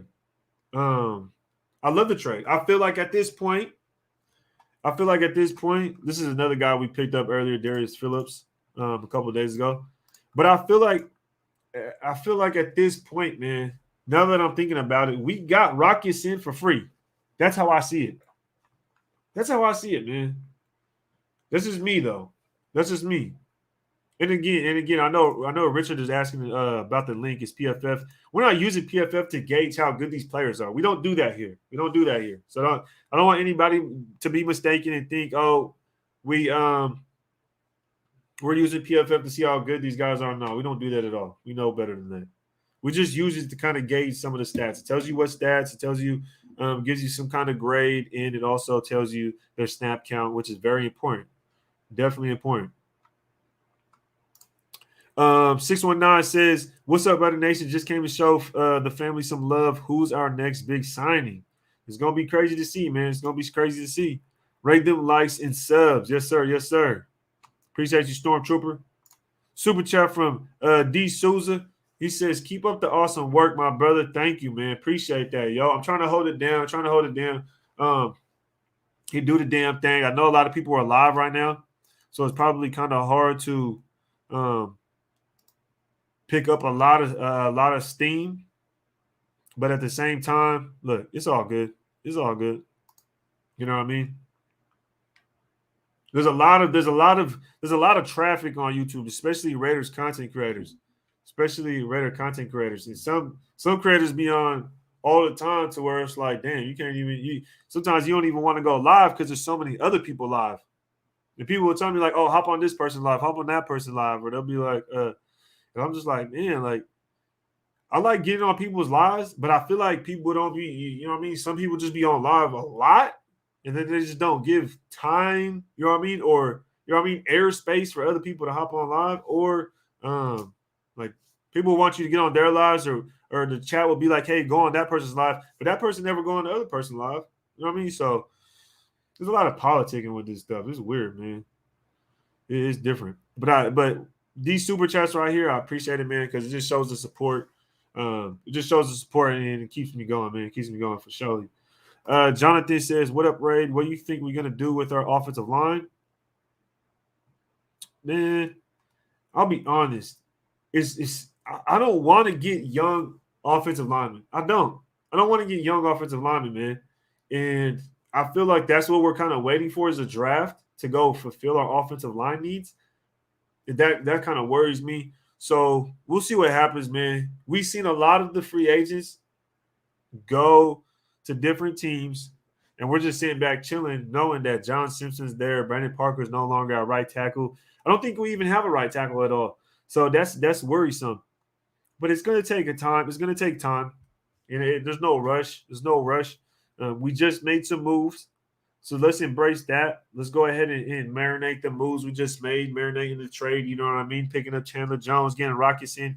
We did the 2-for-1. You can't be mad at that. We got a starter to Chandler Jones. Boom. He's better than Yannick. He's better than Yannick, without a doubt.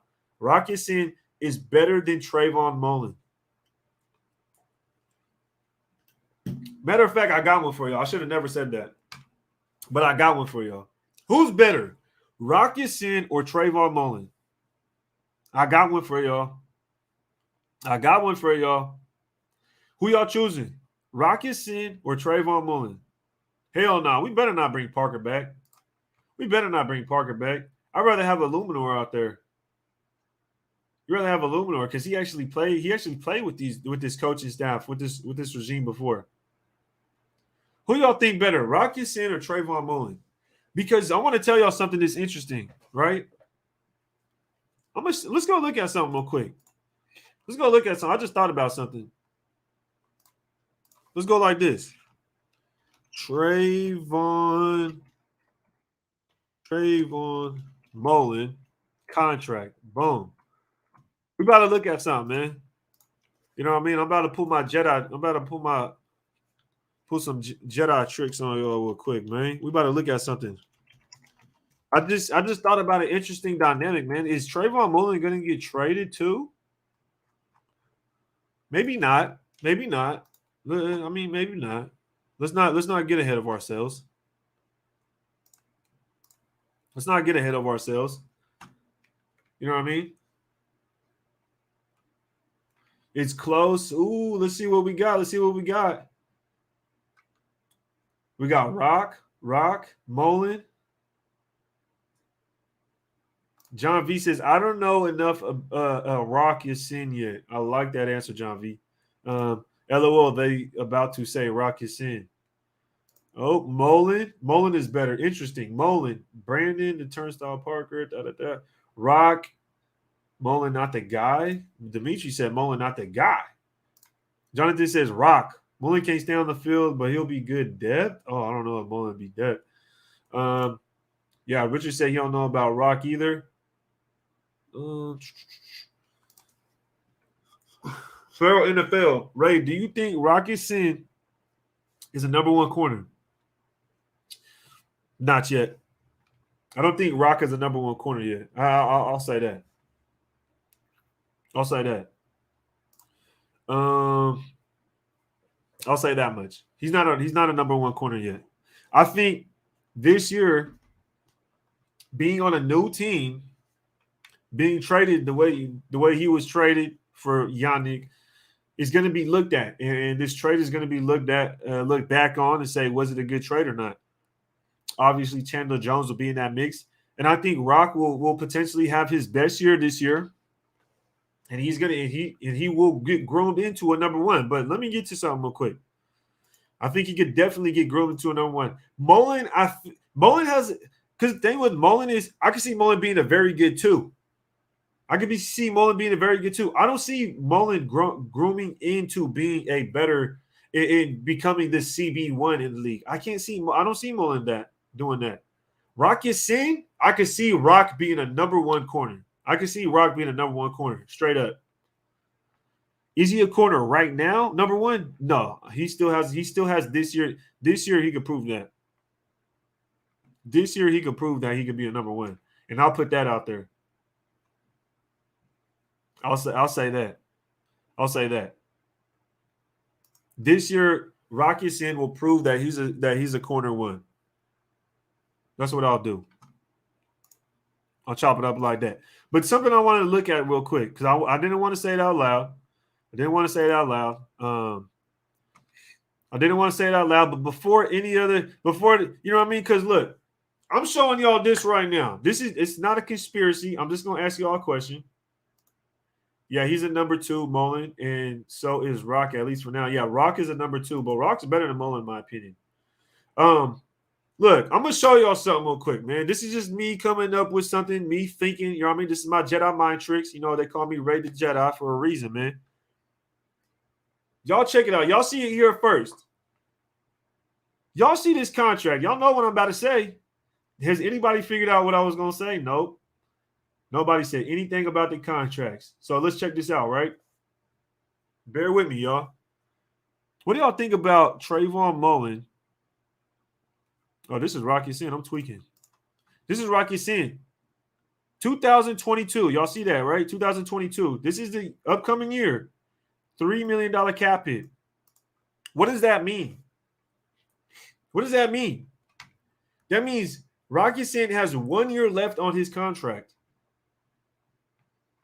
1 year left on his contract, and that is this year. That is the same year he will either become a free agent after this year, or we have to give Rock an extension. Am I wrong? Someone correct me if I said something wrong. Am I wrong? Did I say something wrong? Or is that accurate? Think about it.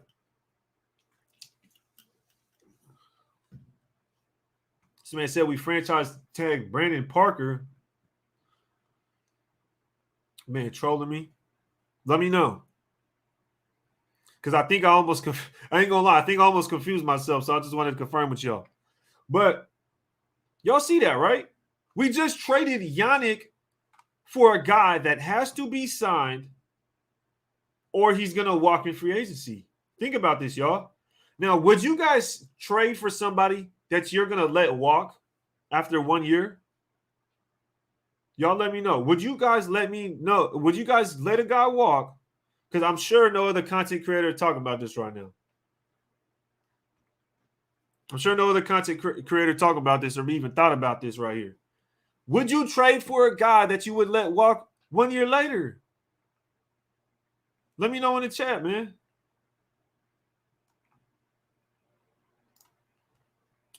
Yannick was a FA after this year as well. Brandon G says for a salary dump of Yannick, yes.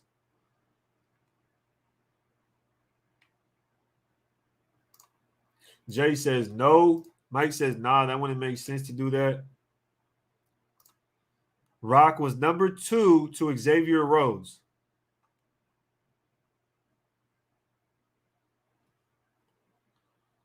No. Sin may ask more money to play postseason. I wouldn't worry about that too much. This is yes because Yannick is the FA next year. Yeah, but why? But the thing is, I don't think y'all really picked up what I was putting down when y'all say that, because at the end of the day, what corners do you have? You kind of left yourself thin there. So you're willing to. So think about it like this, because I'm gonna go ahead and Trayvon Mullen is on his last year as well for 3.3. Y'all see this? 2002 Trayvon Mullen has to get a contract extension or he's gonna walk. Rocky Sin, contract extension or he's gonna walk. Would you give up a guy for another guy that you would have to sign when your other DB has to be signed? Do you guys understand what I'm saying? I'm not trying to be tricky or nothing, but you have two guys now. You have to sign one of them, or both your corners are going to walk when you already had two DNs. But now what do? You go out there, you let go of one DN. Right after locking in Max Crosby, you let go of the other DN, then go lock in another guy for 3 years in Chandler Jones. So we had locked in Max Crosby and Chandler Jones for the next 3 years. Right?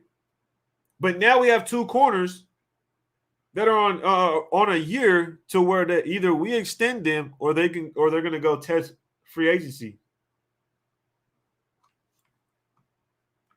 Y'all hearing me out? Y'all hearing me out? Ray Love says, I overstand. My brother. I appreciate you, man. That's what I'm talking about. Yeah, don't even mention Brandon Parker, bro. Why would Brian Edwards be changing his number? Is he changing his number? Where'd y'all see that at? That boy needed to change his mind. Brian Edwards needed to change his mind. I don't know what he'd be having going on, but geez Louise. Rocky Sin is a good young cornerback. I wanted him out of Temple. So did I. Sultan. I liked Rock. Ray saying Rock replacing Mullen when he goes. No, that's not what I'm saying. I didn't say that at all. Tyson. Yeah, we unloaded Yannick's contract. Definitely. But the thing is, we turned around and gave that contract to Chandler Jones. And Chandler Jones is a better player. And we do get Rock, but that leaves you with no DBs. So does that mean we are going to go get, and this leads me to even deeper into this. Does that mean we have two young guys on the last year of their contract, right? Does that mean we have to go sign a Gilmore? Not half. Let me not say it like that. Does that mean it's time for us to go get a Gilmore, a veteran guy that we can keep around 2 to 3 years potentially? He can sit behind. He can sit, not sit behind. I don't know what the dynamics of the cornerback room would be if we got a Gilmore with having Rock and Mullen, because I feel like Rock and Mullen should both start. We already have a Slide and Hobbs. So if you bring a Gilmore in, where does that kind of put those younger guys? Because I don't think Gilmore comes in to sit down. He doesn't come here to sit on the bench. You don't trade for a Rock to sit on the bench. So is Trayvon Mullen being seen by this staff as the backup or something like that? I don't know, man. Where are we going with this?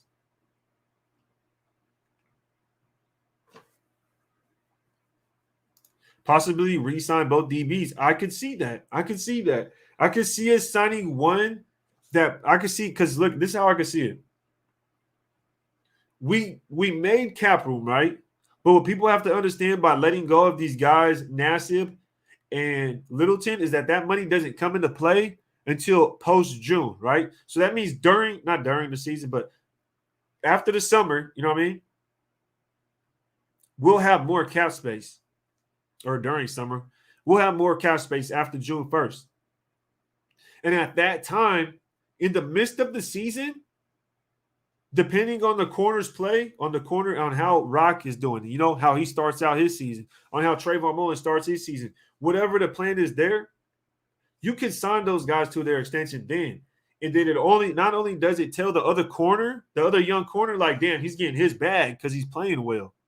He's doing his job. He's doing well. He's getting his bag. That's going to tell the other corner, like, damn, bro getting his bag, and I'm over here still playing on my rookie deal.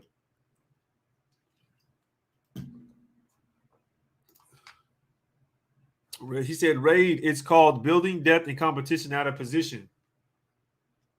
Hold up, player. Why you say it like that? Why you say it so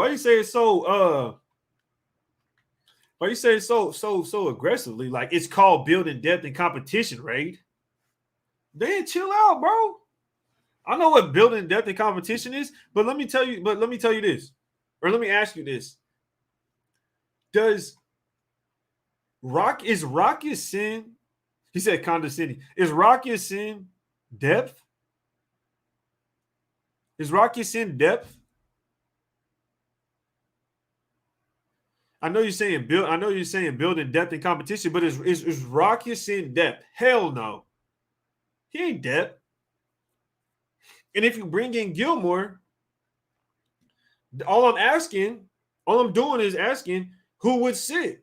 That's all I'm doing. That's all I'm asking. It ain't nothing to get, and I already know you just commenting Bill Gates. I know you ain't trying to get all hostile, man. You just asking, or you just saying, bro. I feel you. Excuse me. Hopefully we franchise tag Gustavo Bradley. Oh no, this sounds like Gustavo Bradley. I don't even know what that is. We can spend all our cap space now and then use that $20 million to sign the draft class and another piece or two. I believe the money for the draft class is already like separated. Like the draft class money, it has nothing to do with the salary cap. There's something with it like that. AJ Simpson, Mullen was hurt our whole play run last year. Oh yeah, Gilmore has been hurt too, but we need some sort of backup plan. Yeah, exactly. And that's where it kind of just comes into where it's like, where would Gilmore fit in? Would he be on the bench? Would you bring Gilmore in? Would you bring Gilmore in to be on the bench? Who would you sit? And that's where that question where bringing in what's his name is different. Rock Ya-Sin will play slot, even with having Nate Hobbs. Ah man, that's a tough one, bro. Because I know Rock will play in the slot. I know he'll play in the slot. And I was saying that earlier. But when I was saying it earlier, I'll be honest. When I was saying it earlier, I was like, dang, what does that mean for Nate Hobbs? It don't sound right. It don't roll off the tongue that well. You know what I mean? Because we know we got Hobbs. But we don't know what this coaching staff really believes in. We don't know what this coaching staff really likes. who they're really looking at or looking for. Um, Defensive alignment. Ruckerson, he played in the slot last year, but not that much. He played in the slot last year, not that much. Yeah, he only played in the slot. He played in the slot less than, you could safely say, less than 40 times last year. Out of yeah, Rock played in the slot less than 40 times out of 600 snaps. So it's not that much. It's really not that much, actually. I definitely remember him being in the slot, but it might have just been for certain reasons. Jay Bottle says Abraham is a hard hitter, but he's terrible in coverage. Yeah, man. I know people be on me about Abram because I like Abram. But I like Abram, but his coverage, man, his coverage be getting me killed out here in these streets. They be out here trying to take my head off because I be trying to defend that man. Agent Red, he says, Ray, Graham mentioned he would be using a lot of DBs at once. So more healthy, good DBs you have and pass rushers, the better. Exactly. And that's a good point to why we could bring in a Gilmore, right? I think that's what Agent Red is kind of saying. You know, you use a lot of DBs, you bring in a Gilmore. That would be lovely. Now I'm gonna ask this: how do y'all feel about the Bradbury trade now? How do y'all feel about the Bradbury trade now? Do you feel like we have two corners that we're gonna throw out there? They're gonna be our starting two corners, or do you think we have to go get another corner over the rest of the positional needs? Right?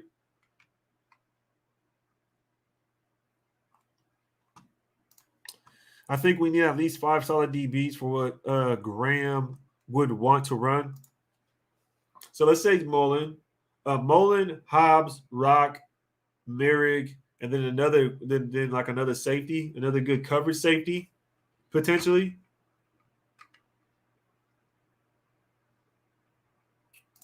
Merrick can play in the slot, but I don't think he will. It'll be interesting. Maybe he covers tight ends more. I wonder how Patrick Graham is going to use Trayvon Merrick because Merrick is more than just a single high safety. He can play in man. He can play on people. Dante says, "No, I think we can still trade for Bradbury." And someone commented right underneath and said, "Would rather Gilmore over Bradbury." That's oof. I don't know if I'd want Gilmore over Bradbury, man. That's tough, man. I think we wait to see if they cut Bradbury. Giants are over the cap. Yeah, man. I've been hearing about him getting released. People aren't going to accept any trades or throw any trades their way and just wait for him to get released. So that would be definitely interesting. Just see someone say Yannick is the Brandon Cooks of DN. Oh, wow. Why? Because he's getting traded everywhere? That's wild. I wonder what it is about Yannick that just hasn't that I feel for dude, man. He just gets traded and traded and traded. I'm like, yo, man, somebody's got to do something. Somebody's got to do something, yo.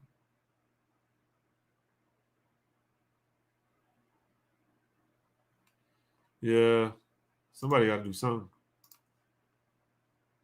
Let's see what we got. The Titans. Oh, look, the Titans plan on releasing Julio Jones. Titans plan on releasing Julio Jones. Here we go. Oh, what happened? Here goes the rumor mill with the Julio Jones. I can already hear people saying, go get Julio Jones. I could already hear it, man.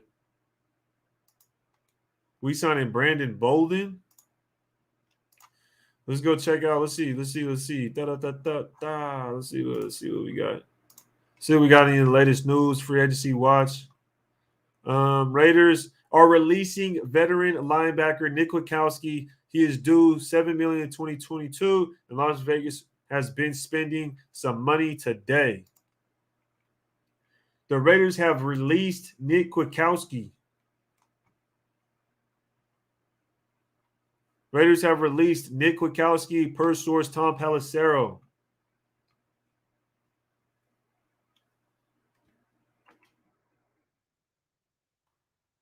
Not surprised. Yeah, I'm not surprised either. We knew it was going to happen. We knew those 3 guys were going to be gone. We knew those guys were going to be gone. Let's see what the rap sheet got for us. It's official. The start of the NFL's new season has begun. The Raiders are expected to sign former Patriots running back Brandon Bolden. I'm told new coach Josh McDaniels and Dave Ziegler bring in a familiar face. Okay. We making something shake. We doing some things now. Today's our day, right? Today's our day. You feel me? We making some moves now. Sheesh. It's about time. Let me see something real quick.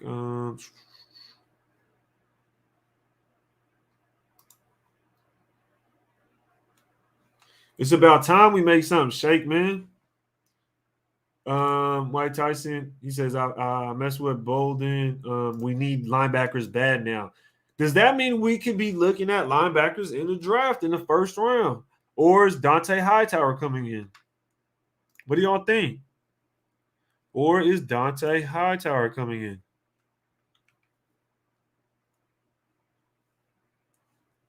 Let's see. Dang, that might mean Dante Hightower is coming in. Are we gonna get a bunch of old heads, man? I don't want to get too many old heads. Chandler Jones is already old enough.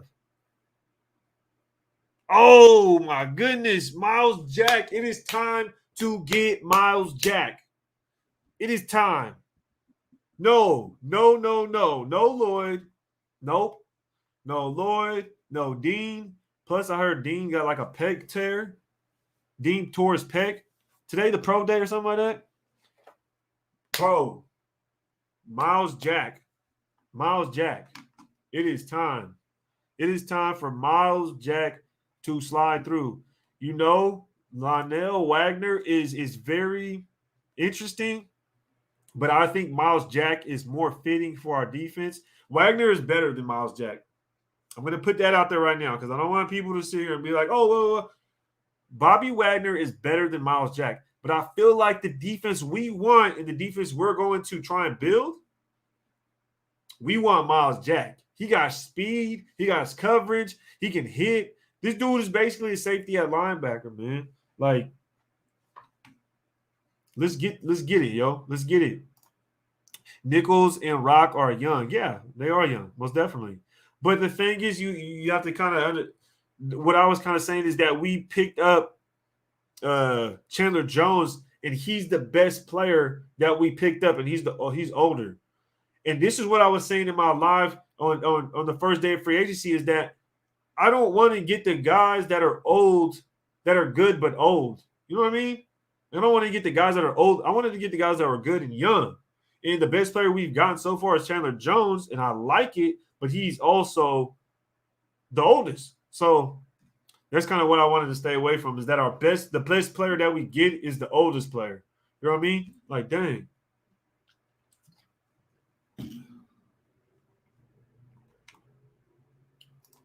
Miles Jack is too small. Oh man. We better go in. Miles Jack is too small. 6'1", 244 pounds is too small? I'm confused, bro. I'm confused. That is not small. 6'1", 244, that's not small, brother. That's not small. Sorry, but not at the same time. Rock was a top 5 man corner. Let's get it. Miles Jack has a bad knee. His knee was questionable way back at the draft. That's why he fell. Shout out to Jesse, man, for dropping a super. Thank you for the support. If y'all can, and y'all been here with us, y'all can't hit that like button. Please hit that like button. We're trying to get to 7K subscribers. Hit the subscribe button if y'all new here as well. Appreciate you guys being here. Shout out to Jesse with the super chase. Says, hey, Ray, is John Jones going to cheers for the Raiders now that His bro Chandler is on the team. Good day for the Raiders and us fans. Hey man, if he does, that'd be dope. If he does, that'd be dope. But Chandler Jones, he gonna make our team better, Jesse. He gonna make our team better, man. He gonna be out there doing some things, man. I'm just glad that we picked him up over Yannick. As far as John Jones, man, he be tripping. Hopefully he trips for us, man. You don't want that guy against us. He might be high and slap the shit out of somebody. I don't know it. I don't know what John Jones be on, man. I don't know what John Jones be on. Julio would be amazing for Carr. Man, I'm good off Julio. I'll be honest, Tyson. I'm good off Julio. Supposedly he got cut. Or he didn't. Supposedly he didn't get cut. He's expected to be. Okay, here it is right here. Ian Rappaport reports this is true. A post-June 1 designation. They are moving on. Julio is hurt and expensive. Yeah, I'm cool off Julio, man. Mike says no Julio. Yeah, I'm Gucci. I'm Gucci, man. You know what I mean? No rapper, but I'm Gucci, man. Can't do it. I'm good off of bro. Let's get back to the chat though. He's good for like 2 series, Mike says. Amen on off Julio. Yeah. I'm good off Julio, man. He's done. Hey, White Tyson said, man, Tannehill really made y'all disrespect Julio. That's crazy. Look, Julio is just done, bro. He's done. I'll be honest. I'm good. Cool Zay says Andy Isabella. That's an interesting one.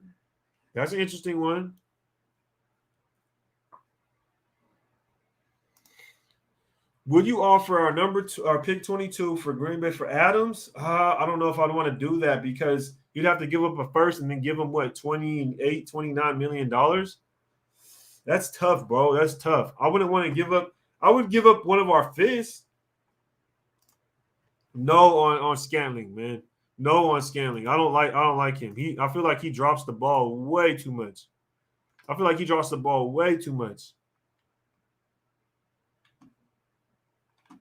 not a fan of him at all. Not a fan of him at all.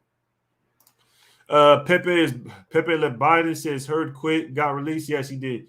So far, on our tracker, we have signed just a couple of days ago. We signed Darius Phillips, a cornerback. Darius Phillips to a 1-year deal. I believe it was like a $2 million deal. We also picked up a defensive tackle in Bilal Nichols. I'm not sure how you pronounce his first name. He got a contract for what was his contract? 3 years?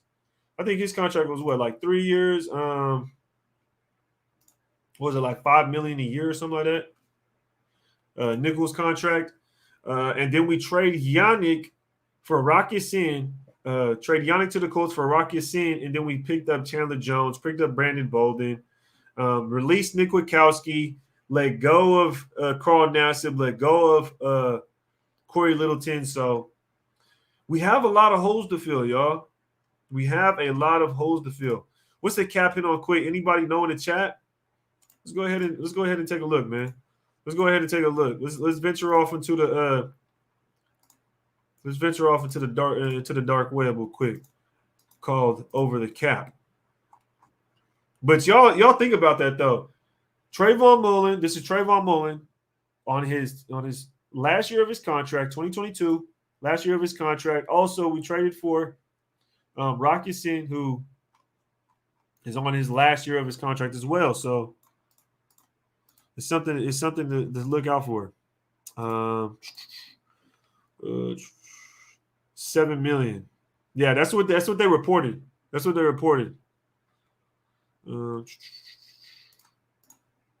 you go. Let's see.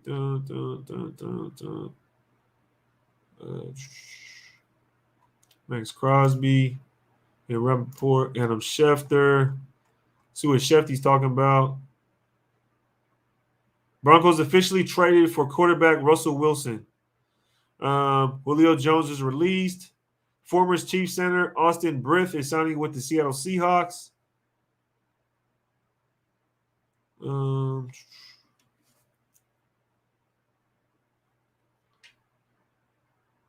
Let's see. Jeff Gladney is signing with the Cardinals. Gladney is 25, a former first-round pick with the Vikings. I'm told the Cards really like his ability to play both inside and outside. Dang, Jeff Gladney.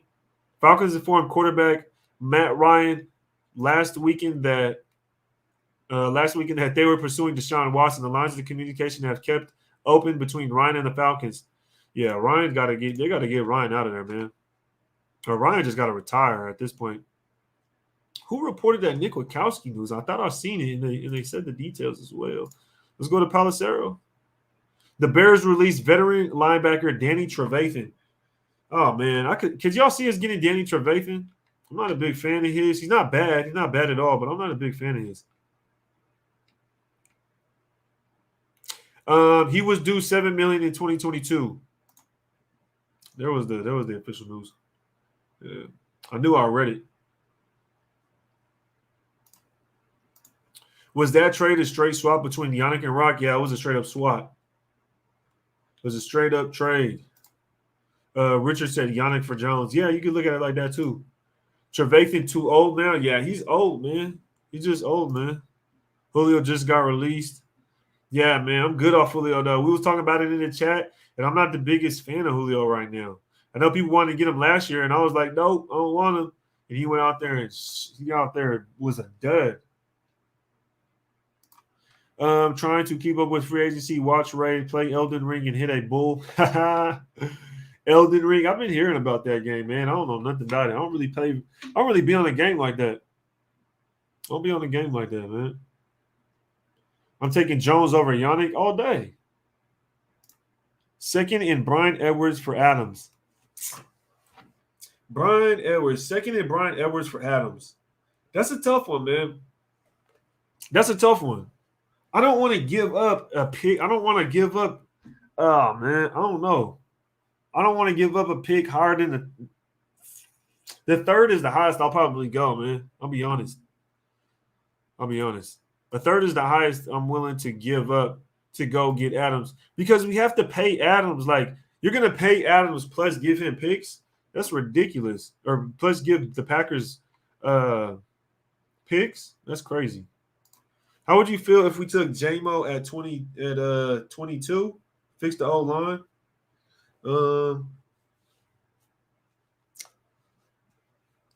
22, I don't know, man. I'm not a big fan of Jameson Williams. He's fast, and we had a fast guy on our team in Henry Ruggs, but I feel like we can get a different wide receiver. It just depends on what's on the board at 22. It just depends on what's on the board. Aaron says, I need that hat. If y'all can, man, go follow Redemption Brand on Instagram if y'all can. Highly appreciate it. You know what I mean? The support. You know what I mean? This is my brand. I'm starting the brand, starting from the bottom to the top. You feel me? From the bottom to the top, straight up. I'm starting the brand called Redemption Brand, and it's gonna be, you know what I mean? It's gonna be based on the Raiders culture, yo. It's gonna be based on the Raiders culture. Everybody needs a second chance, man. And that's kind of where it came from. You know what I mean? That's what it is, Redemption Brand. So if y'all can pull up over there, make sure y'all go follow Redemption Brand. Go like a picture, and it'll be dropping. Hats will be dropping this summer. Yo. Most definitely. This is the Instagram right here, Redemption Brand. This is the Instagram right here, Redemption Brand. And these are the two hats right here that we have as samples that we're looking at getting done. I also have another one that's crazy. But that's it. Those are the hats right there. That's the Instagram. If y'all can follow at Redemption Brand, appreciate y'all and the support, yo. But go get Julio? Nah, man. I'm not a big fan of Julio. Who you want as wide receiver? At this point, man, I'll be honest. It's like at this point, man, shout out to Only One Nation headquarters, bro. He said he just followed. Appreciate you, man. Thank you very much. May Spitfire said it's fire. Thank you. Appreciate y'all. But as far as who I want as wide receiver, y'all let me know who y'all want because I wanted, after 1 p.m. PST, what did the Giants do on Bradbury? Yeah, it's a Raiders sword. Somebody said it's a crown. That's a sword, bro. That's a sword, my guy. That's a sword. Getting all white. Yo, y'all should have seen. I'm gonna show y'all this other one, man. I'm gonna show y'all this other one because I'm gonna show y'all this other one. But this next one is exclusive, y'all. This shit exclusive. This shit ain't gonna come out till probably closer to 2023. But I'm gonna show y'all. I'm about to show y'all.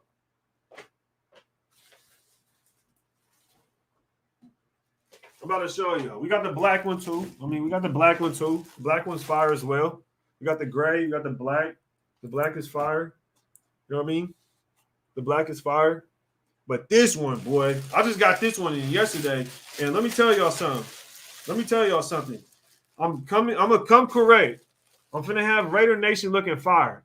The rest of the content creators, I know they got some merch. Look, I know they got merch, but this ain't merch. This ain't no Raiders YouTube merch. This is an actual brand based on Raiders culture, man. This is a whole different thing from my YouTube. This is a whole nother brand. But this joint right here is so crazy. Man. This joint so far. Woo! This joint so far right here. I'm telling you, man, this joint so far. I'm not even gonna be really wearing this joint, but yeah, man. Y'all see it? It's boom. Pillar Series, 3-time champion. You got everything you need on the inside, custom branding, everything like that. No, it's not cheap. You ain't gonna get no cheap hat. I'm telling y'all. You feel me? So, like, this right here, though, ain't going to be closer to, like, 2023 when these drop with the Pillar Series. When the Pillar Series drop. The first one's, the patch on the side is Pillar Series, yo. Pillar Series. They got the torch, Al Davis torch with the shield, everything like that. Yeah. Those would be closer to 2023. But these black and gray ones, these will be coming out real soon. These will be the first edition. You know what I mean? These joints going to be limited. You feel me? These joints are going to be limited. So when I do that pre-order or that first drop, y'all got to be on it. He said he can't find it. It's right here, brother. Redemption brand. There's no A in brand, though. There's no A in brand, yo. Yeah, that's it right there, yo. But appreciate the support, man. Definitely appreciate the support. Let's get back to this football, though. This ain't no damn commercial yet. This ain't no commercial yet. James said we need them fitted. Yeah, man. It's gonna be. Trust me, I'm just starting, bro. These are literally samples, y'all. These are legit samples, and I'm getting the ball rolling. And it's gonna be fire. It's gonna be good quality. I'm not gonna send y'all some weak ass hats, bro. I ain't gonna have y'all spend y'all hard-earned money and get some flimsy ass hat, man. Where's the site and when are you dropping all this, bro? Trying to call me some. Yeah, that's why I said follow the Instagram because that's when I'll be putting out most of the first info. Hats will be dropping this summer. They will be dropping this summer. And I'll be having that on. Oh, we got a guest with us. Dun, dun, dun. And look, I'm done with the commercial, man. I'm done with the commercial, man. Let's get back to football. I'm done with the commercial about the hats, okay? Because we got a guest in the background. Y'all know who it is, man. We go way back. We played football together. This is a fun fact. Me and this dude played football together in high school. Actually, before high school, we played football together, and then we played together in high school as well, I believe. But, you know what I mean? Shout out to my guy, yo. Shout out to my guy, seeing GT in the building for being able to pull up. What's good, G? What is going on, man? I hope you can hear me clearly here. Yep, man. Yep, it looks clear. It sounds clear. Yeah, man. And look. You want me to give you a second to set up real quick? No, we're good, man. I think my camera got messed up, man. So I gotta use my phone. Oh yeah, the view look good. I mean, it look clear. Okay, cool. Look clear to me. How do you feel, man? How do you feel? Chandler Jones and Rocky saying that too, man. Julio Jones got cut right now, so yeah, I seen that. I'm cool off Julio, man. I'm cool off Julio. But let's talk about our trades. Let's just talk about our everything that's going on, right? Yep. Let's go ahead and start with Chandler Jones, man. Chandler Jones, or do you want to start with the trade first? Because I feel like they go hand in hand. No, absolutely, man. Obviously, you bring in Chandler Jones, you got to get rid of Yannick Ngakoue. Yep. I love Chandler Jones, bro. Yeah. I will say this, man. You know, he had a 5-sack game. I think it was like week 1 or week 2. Yeah. And then he only finished with 11 sacks the entire season, which is kind of disappointing. But from some of the comments that I've seen from people that, Cardinals fans and stuff like that, some of what they say is that Chandler Jones was kind of checked out because he wanted a long-term contract, and the Cardinals weren't making that investment in him. So so apparently Chandler Jones went all in week 1, proved that he deserves it, and they weren't giving him that contract. Now, I don't know if that's 100% true or what it is, but for the Raiders, how do you block Chandler Jones and Max Crosby? Right, Chandler Jones has more sacks than Max since 2014. Since 2012, he's had the most sacks in the entire league. Right. Damn. I think the Raiders did a real solid swapping him with Yannick Ngakoue. Yeah. How do you feel about it? And do you know the details of the contract for Yannick going to the Colts? Because I was hearing that it was like 13 mil. They were going to pick up like 13 mil, or they're going to pick up the whole contract. You know anything about that? I don't think the Raiders, I don't think we owed him anything like in terms of dead cap or any of that. So I think we should be 100% fine with that. Yeah. Okay. So it's like basically we swap Yannick and then turn around and just use the money and pay Chandler. Yep. And that's how I seen it. And I was kind of talking about earlier, is like, this is how I see it. And this might be a weird way. I think we got Rockets in for free. I'm like, shit, we got a freebie. Exactly. Chandler Jones, technically you got Chandler Jones and Rock for Yannick. And that's kind of the way I was kind of saying it, like it goes hand in hand, because you can't trade Yannick without knowing you're going to get somebody to fill in his spot. But also you can't really sign Chandler Jones unless you know you're going to trade Yannick for sure. See, and that's the thing, though, is like, okay, if you signed Chandler Jones yesterday and the Yannick contract wasn't done, no one would have traded anything for him, right? But the fact that they did that trade, they got the player, and then they announced the Chandler Jones trade, I think it's the perfect way to do it, man. Yeah. It is. It's definitely the perfect way to do it. And not only that, like I was saying earlier, you get Rockets in dang near for free. Exactly. You know what I mean? You dang near. And to me, I'm like, dang, he's our best corner right now. Yeah. If you look at the roster, he's the best corner on the team. Yeah. And I like Rocky Sin. I liked him when he came out of the draft. I know he started earlier in his career. You know what I mean? I think his rookie year, he was starting kind of slow from what I remember specifically. But I know he definitely picked up his he got used to the game speed when he after these few years. But something interesting that we were looking at were the contracts. Yeah. And now you have a guy in Rocky Sin. He's on his last year of his contract, of his rookie deal. And you have Trayvon Mullen on his last year of his rookie deal. And then also it's kind of like, do you still bring in a Stephon Gilmore or something like that? Who would sit? You know what I mean? So what do you think about that situation when it comes to the cornerback starting? Because also Nate Hobbs is a slot guy. So how do you see that? Yeah, so first and foremost, we have to understand this, right? Trayvon Mullen John Gruden picked Trayvon Mullen. Right, that was not a Mike Mayock pick. That was 100% confirmed. That was John Gruden. Yeah. In my opinion, Trayvon Mullen has not panned out at all. Right. And he's okay at times, but between injuries and I feel like he's kind of stiff as he plays corner. Right? I think if you target him, he's going to give up catches. Now, that's my opinion of Trayvon Mullen. Now, Rocky Sin, Patrick Graham may like him and say, hey, this guy can play some press man. He may be legit in certain aspects. Mm-hmm.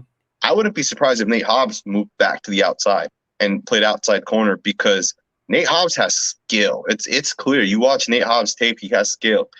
And is Nate Hobbs potentially better than Trayvon Mullen if he went to the outside? I would, and even if you don't move him to the outside, right? If you bring Gilmore back, Gilmore's an outside corner, then maybe you leave Nate Hobbs in the slot, and then you let Rocky Sin and Trayvon Mullen figure out the opposite end. Yeah. Right. I'm not big on Trayvon Mullen, but I do think he has some skill as well, right? Maybe he proves me wrong. Go ahead. He has to prove it. He absolutely has to prove it this year. It's a make or break year for Mullen, right? If he wants that contract, he has to prove it this year. And that's why I thought it was interesting, because you got two guys, like I said, on that last year. So who do you pick? And it also brought me to the point of, is that kind of a sign for Mullen? Like, damn, Mullen, you know what I mean? We brought this guy in, he's on his last year, and potentially, post June, we do collect some more money. Yeah. So what I was kind of thinking was, okay, we have these two guys. Say we do go out there with both of them. One of them are going to look at the other and be like, damn, that guy's playing well, and then but we're going to pay them because post June we get that money, we get more money. We could give that extension to maybe Renfro, and then maybe one of these corners or something, whatever happens at that point. But you see what I'm saying? So it's like I just feel like one of them are going to stay for the long term. There's no way you go get Rock and you have Mullen both on last year of their contract and you let them both walk, right? Yeah. You gotta fix the corner position. That too, though, like, Mullen, he wasn't picked by Graham or McDaniel, right? Like Mullen wasn't their guy, but Rock Ya-Sin technically is, right? Like if you really think about it, they traded for him. They brought him in. You could have traded. Yannick Ngakoue is a good piece to trade to. Pretty much any team in the league will take him, or at least most teams will take him. Mm-hmm. The Colts obviously gave up on Rock Ya-Sin, and our team, our management group, obviously they felt that he could have some sort of impact with the Raiders. Nope. I think it's a win-win, man. I think Yannick's a good player for the Colts, and I think Rock Ya-Sin's a good player for obviously the Raiders, right? At the very least, you cut him next year. It would have been the same thing regardless of Yannick Ngakoue. He wasn't going to come back to the Raiders after this upcoming year. Yeah, I mean that's probably how it would have ended up panning out, because I'm just thinking about our cornerback room. We got Rock Ya-Sin, Trayvon Mullen, Amik Robertson, and Nate Hobbs. Those are 4 guys. 2 of them need extensions that we just talked about, and then there's a guy, Amik Robertson.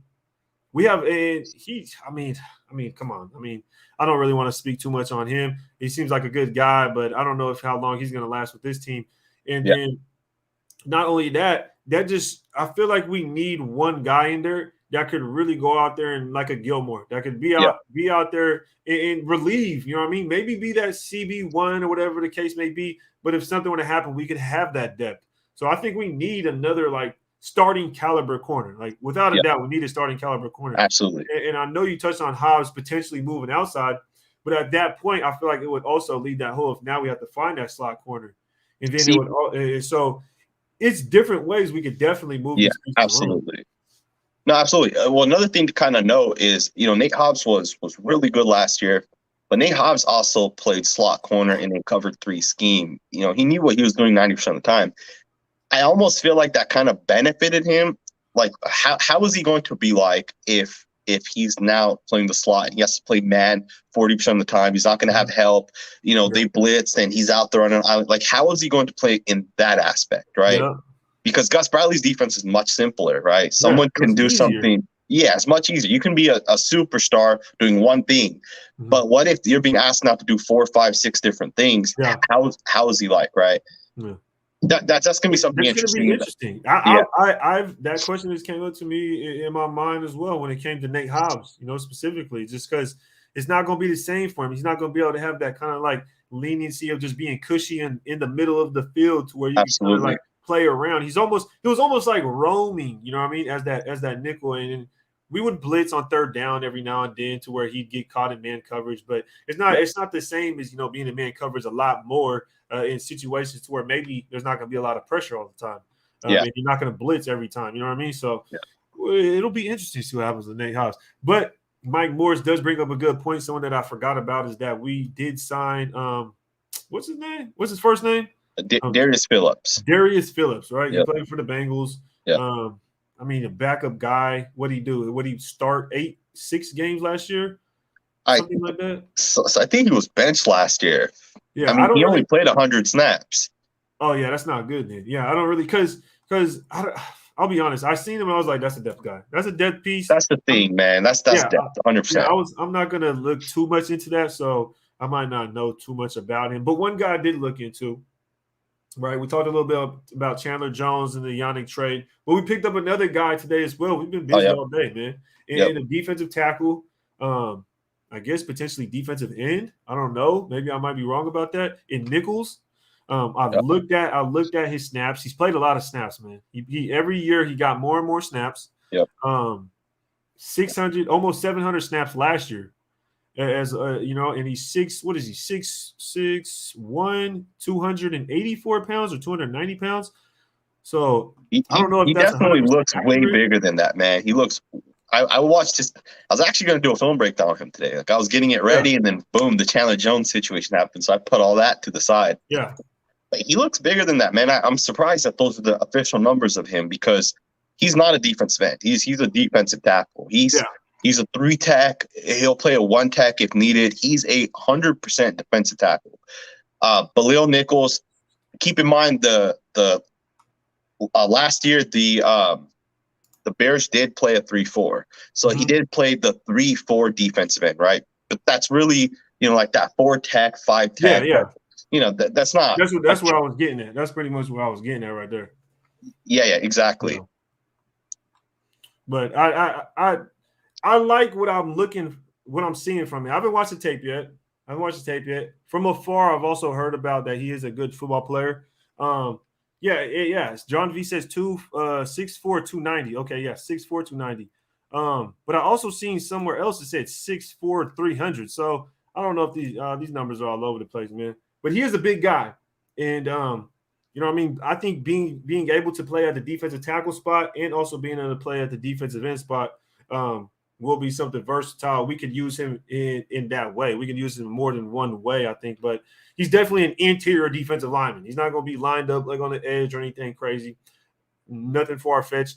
But he is a big guy, 6'4", around 300 pounds. Let's just mark it up like that. And, I know saying G just disappeared, but he's right there, man. I'm glad we brought him in. And I know some people may have thought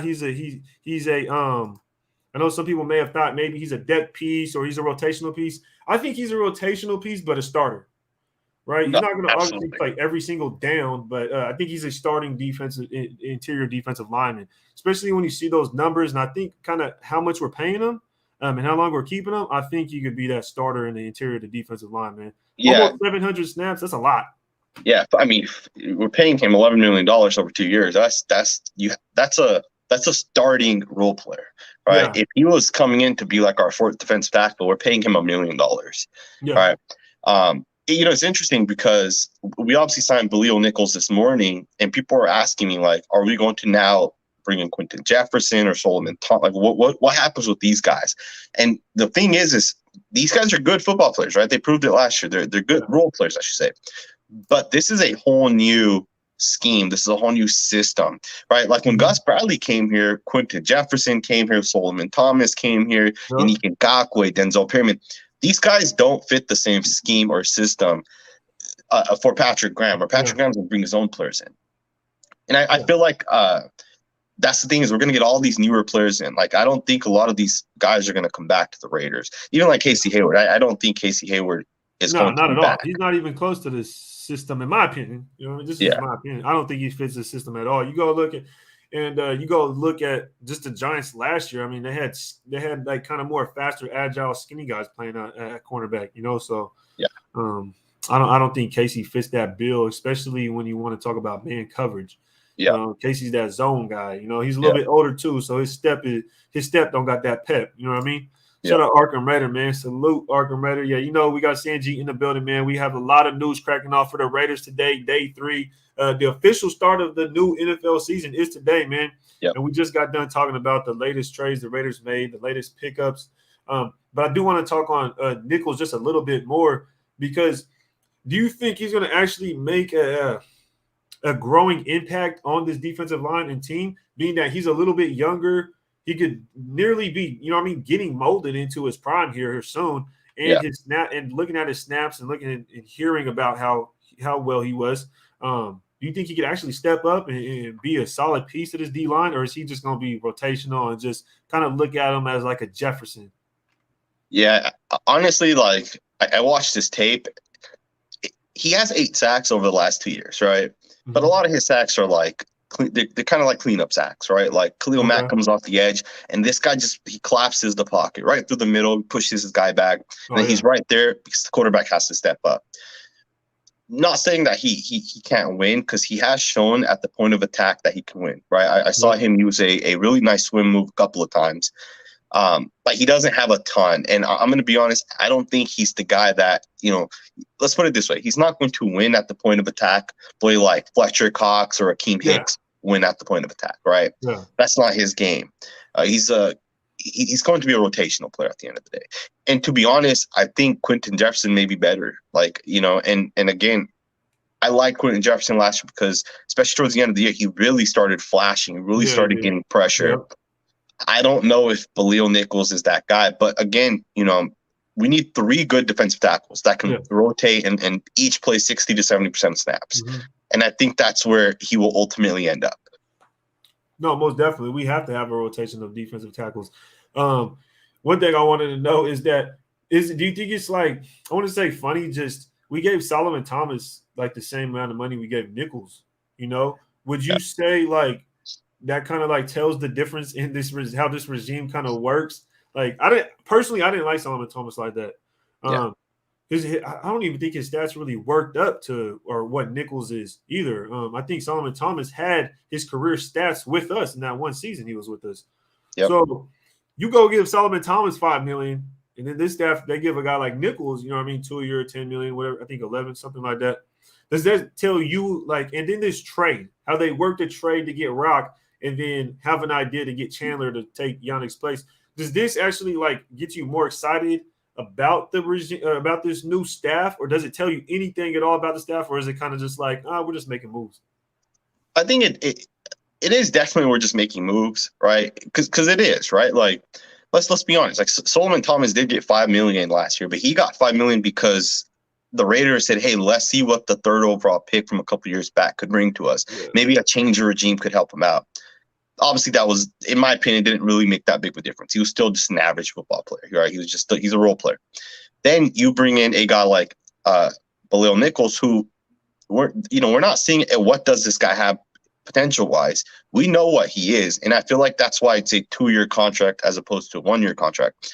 Last year when the Raiders gave all these 1-year contracts out, I remember saying in the offseason that could potentially backfire on the Raiders, because if it's a 1-year contract and these guys outperform it, they're going to want more money. Yeah. Now, I do think Solomon Thomas will go and sign someone. I don't think he's even going to get $5 million this offseason. I think he's going to get $2 to $3 million. Quentin Jefferson could get more money. I think Quentin Jefferson's a good football player. Yeah. But yeah, I like the moves at the end of the day. I hesitate. Like, is Denzel Perryman a fit for this scheme and system? I know people say he was a Pro Bowler. There's no way the Raiders get rid of him. I mean, if you're a Pro Bowler because you're making 170 tackles, that's different than if you're a Pro Bowler because you have 7 interceptions and 5 forced fumbles. All right, 2 completely different types of players. Yeah. One player is an impactful player. The other one's just making tackles. I'm not saying that Denzel Perryman doesn't have value. He does, but you put Denzel Perryman man-to-man against Travis Kelce 100 times, Travis Kelce is going to catch it 98 times, right? There's no way Denzel Perryman can cover a guy like that. Who do you think can come in and because we're talking about a scheme fit, right? And we got to get a lot of new players. We got a lot of holes to fill already. We got a new defense in. We got to scheme fit these players up. And something I was thinking about is like they got to figure out what players on this team they even want.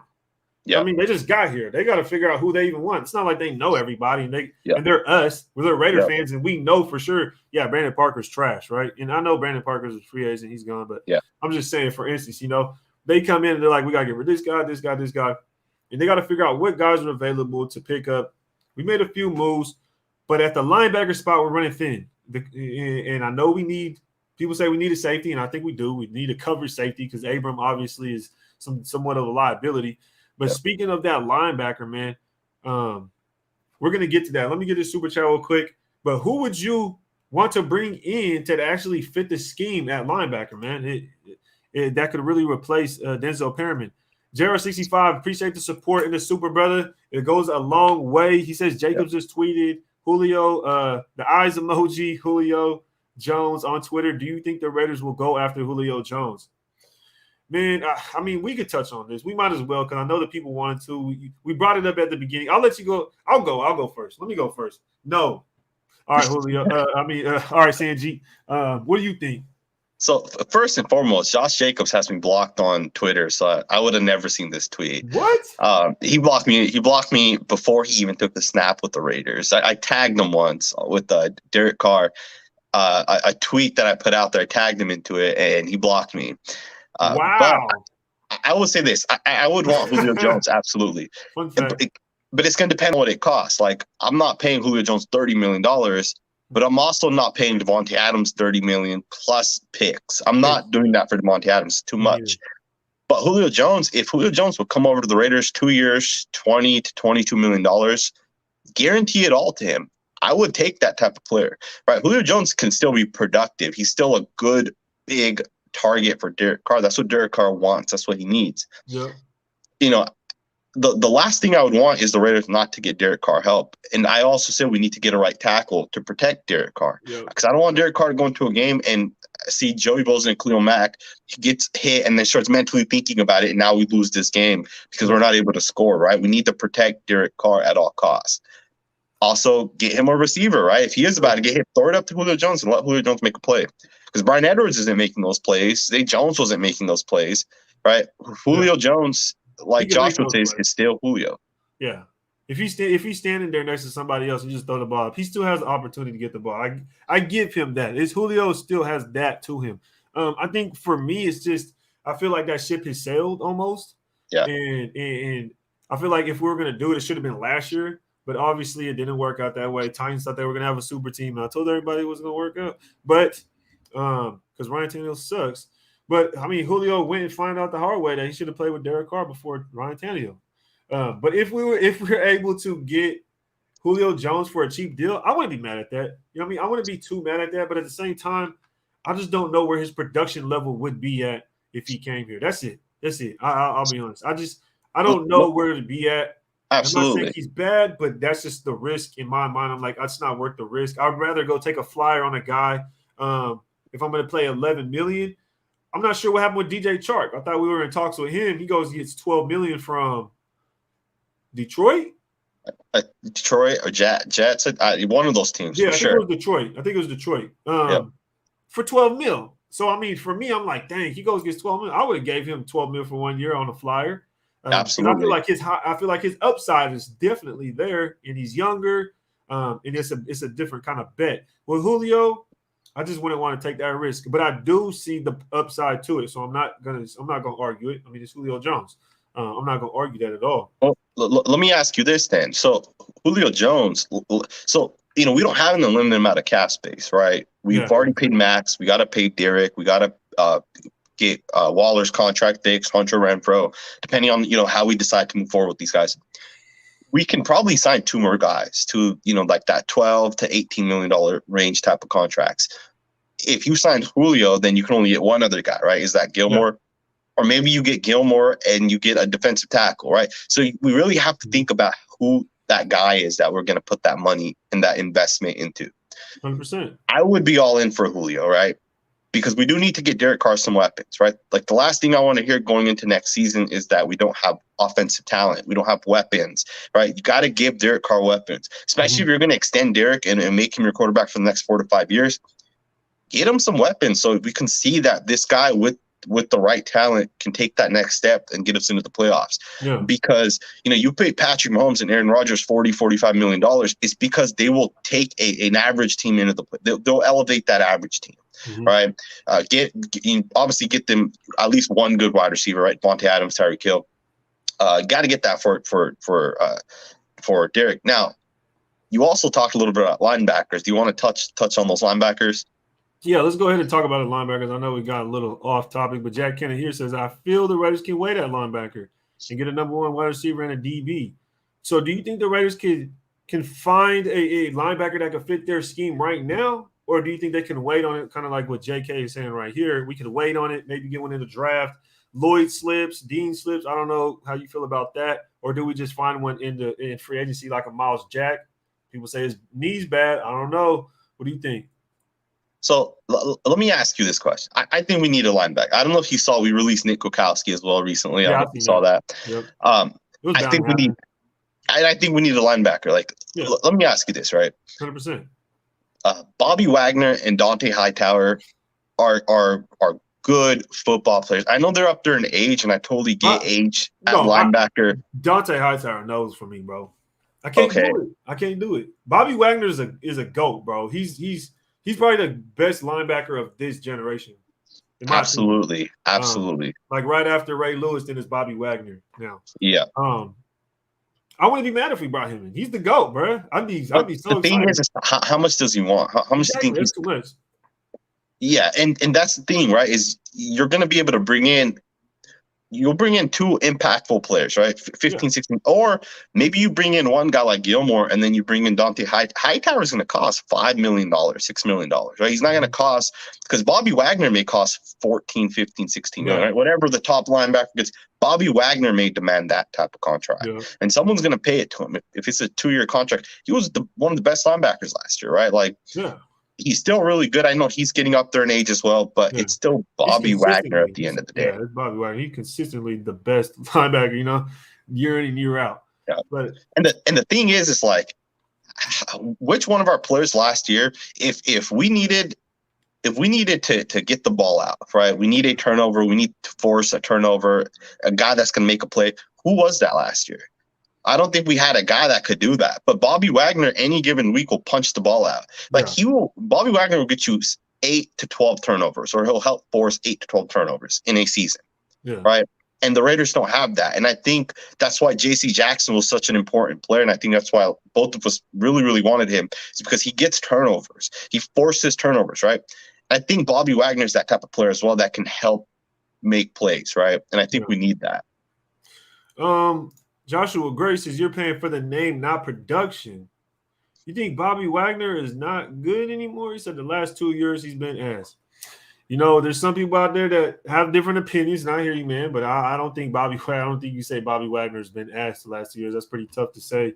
I don't know about that, man. I like Wagner. Yeah, he's a dog.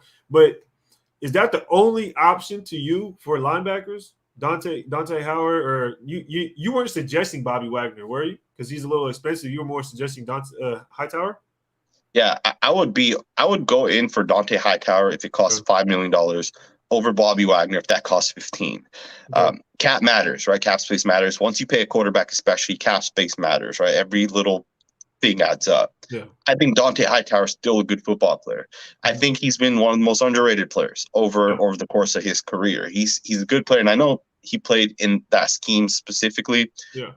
And that too, I remember he took off all of that COVID year. What was it, 2020, I think, right? The year before this past year. He took it off. He opted out because of COVID. Yeah. He came back last year, and, I feel like he kind of had a slow start, took a full year off. I think he still has 1 or 2 years left. And I know he's up there in age, but again, he also took that full year off, right? Yeah. And again, I think smart football players, right? And I think this is the same case with Bobby Wagner. When you're a smart player, your speed can fall 10%. Yeah. Right. You can get slower by 10%. You're still smart. You're smarter than the average person. When a tight end runs a certain route, you're smart enough knowing that this guy's faster than me, but I'll undercut it and I'll do, X, Y, or Z because you're smart. And I think these two guys have that. And I think those are the type of players we need to help lead this defense. Yeah, I mean, Bobby Wagner, I definitely agree on. Dante Hightower, I'll hear you out on that one. I'm not totally against it. Where does the youth stand in for our linebacking core at that point? Where would you stand? Because at that point, are you suggesting bringing both in or just one? I mean, if we brought both in, I'm all for it. Yeah, that'd be fire. But at the same time, we'd be kind of running slim on. Yeah, I don't think that's realistic at all. Still need wide receiver, but say we brought in Hightower, right? Because I've been seeing those rumors, some connections there. I mean, obviously the Patriot connection. Say we brought him in, where would that leave our linebacking core kind of with Hightower, Perriman, Diablo, and who am I forgetting? I think that's it, really. That's just the linebackers that will play. And then we could probably bring in some stragglers, right? We could bring in two stragglers. Would you be happy with that? Is our 3 remaining linebackers? You'd be cool with that? Absolutely. Yeah. I do think that Denzel Perryman needs to be replaced, right? I know some people may not agree with that. Yeah. I've said this before and people kind of go against it. Mm-hmm. The thing with Denzel Perryman is he's not built to play the quarterbacks in our division, right? Yeah. 6 games a year, he's not built for it. Those offenses are going to throw the football. And at the same time, you can't have both Bobby Wagner or Dante Hightower and Denzel Perryman. You can't have those 2 sets of linebackers out there because, the first 2, the free agent guys, they're slower because they're older. Yep. Denzel Perryman's younger, but he's just not good in coverage. So you would get torn up. And I think that's where Divine Diablo would fit in, right? I think Diablo would start with whichever other one of those linebackers. Plus, those guys help Diablo get better, right? And I almost feel like maybe the Colts might trade and want Denzel Perryman. Maybe that's a trade that could eventually happen. Perryman is a Gus Bradley guy. Maybe you send him over there. That's definitely something that could happen, man. Shout out Tonio334 for dropping Superman. He says, "Who you prefer, Wagner or Jack?" I think I know the answer, but who do you prefer, man? I prefer Bobby Wagner for sure. I think Miles Jack's a good football player. I just don't know, man. I feel like Miles Jack, I feel like he had a great start to his career, and I feel like he's kind of fallen off the past 2 years or so. I haven't heard much from him. I think he did get hurt. I think he did have an injury, but also I think that Jags defense kind of just deteriorated. That's the thing, right? He got hurt, absolutely. And it deteriorated, then it just kind of like he got stuck there. You know what I mean? Yeah. You think about the other players. AJ Boyer ended up leaving. Yannick ended up leaving. So, it's interesting. Maybe the Colts try to go get Miles Jack too. I don't know. But I would prefer Wagner as well. Wagner's just the product. He's just a proven commodity. He's absolutely. He's older, but he's definitely proven. Thank you, Tony. Appreciate the support, brother. We're here with Sanjeet, man, talking about this latest offseason news. If y'all can't hit the like button, hit the subscribe button. Y'all know Sanjeet from Las Vegas. What is it now? Las Vegas Raiders Network. Okay. Yep. I was gonna say for some reason news report or something. It's the network, man. Check out the network, yo. Damn Ravens got Darius Smith.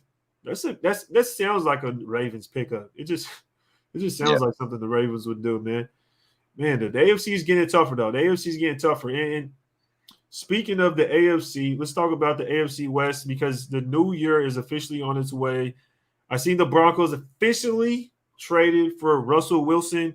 Do you feel any type of way with Matt going to the Chargers, J.C. Jackson going to the Chargers, and with Russell Wilson? I don't know what it is about his name that makes me want to say Russell Wilson.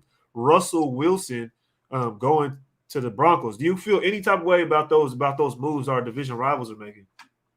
Yeah. Obviously, before today's moves, I think today's moves helped the Raiders a ton. Yeah. But before today's moves, I should say, I think the Raiders were the worst team in this division. And I know, and I don't get why Raider fans feel this way. It really doesn't make sense to me. The Denver Broncos, roster-wise, have the best roster in our division, right? The only thing they've been missing is a quarterback, and they got that quarterback. The Broncos have one of the best rosters in the entire league, right? And I don't get why people don't give them the credit. Is it because we're Raider fans and they're in our division? Because then you're just being biased, right? That too, Russell Wilson would not have picked the Broncos if they're a shitty-ass team, if they're a bottom 10 roster or something, right? The Broncos have sucked for so long that they built and have put together a ton of good assets, right? People are saying, oh, Russell Wilson had DK Metcalf and Tyler Lockett, therefore he had success there. First of all, those two receivers had Russell Wilson throwing the ball. That's why they had success. They're about to have Drew Lock throwing the ball, and they'll see what it's like to have a crappy quarterback. Cortland Sutton and Jerry Jeudy are going to be just as good as Lockett and Metcalf have been with Russell Wilson at the helm. They have a really good running back. What's his name? The guy from, I think, North Carolina. What's his name? Javonte Williams? Yeah. He's a good running back. One of the better young running backs. Right? We'll see how he does this year. And then they have Patrick Surtain, who's Patrick Surtain may be a top 5 corner this year. He may be one of the best corners. Justin Simmons is good. I think they have some linebacker, defensive line things that they can kind of shore up. But I believe they brought in Randy Gregory, right, from the Cowboys, as well as obviously they already have Bradley Chubb. They have a good team at the end of the day, right? And then you look at the Chargers. I think the Chargers may be the best team in the division, right? And I put Kansas City likely below those two teams. Obviously, I know it's all paper-based, right? It's not actual. Once you hit the field, we'll see what happens. But I think the Kansas City Chiefs defensively aren't as good. And I think our division is kind of shifting towards that. Let's build defenses. And I think having good defenses with a good quarterback, you beat a team that just has a really good offense. Right, which is what the Chiefs have. They have a really good offense. And I think the Chargers getting Khalil Mack and adding, obviously having Joey Bosa as well. Then they add J.C. Jackson. People forget Asante Samuel's not a shitty football player. He's a good football. So I think this division is the best division in football by far. I don't think there's even a close second. We have 4. All of our quarterbacks are top 10 to top 12 quarterbacks. All 4 of them. right? Top half of the league. The defense is getting better. Yep. It's going to be interesting. And I mean, the quarterbacks, but then you go look at the defenses. Like, we have probably the best pass rushers as far as every single team. Absolutely. You know what I mean? In the division. So as you look at the quarterbacks and you look at the pass rushers, and those are probably the two most important positions when you start looking at each side of the football. So we easily have the best division in the league, or most competitive division in the league. And I'm right there with you, man. I know people be like, oh, he raises car stands, or, you know what I mean, he could be a homer for the Raiders. No. We have the worst team on paper. On paper, yeah. I mean, it's that simple. Like, come on, let's be realistic here. We are the worst team on paper. Does that mean we're the worst team? We're going to lose all our games? No, I don't think that. At the end of the day, a good coach and a good quarterback will win games at the end of the day, right? And that's why the Broncos have lost so much, right? Mm-hmm. They haven't had either. But I wanted to. We almost because you were saying something to where it was like, you know, kind of going towards building the defense and having a good quarterback. And for me personally, I've always felt like I've harped on that. Always harped on that. It's always been defense. Build your defense. You have to have a top 10 defense to win a Super Bowl. You have to, in my opinion. You will have to go out of your way to find a team that won a Super Bowl without having a top 10 defense. Most of the time they do.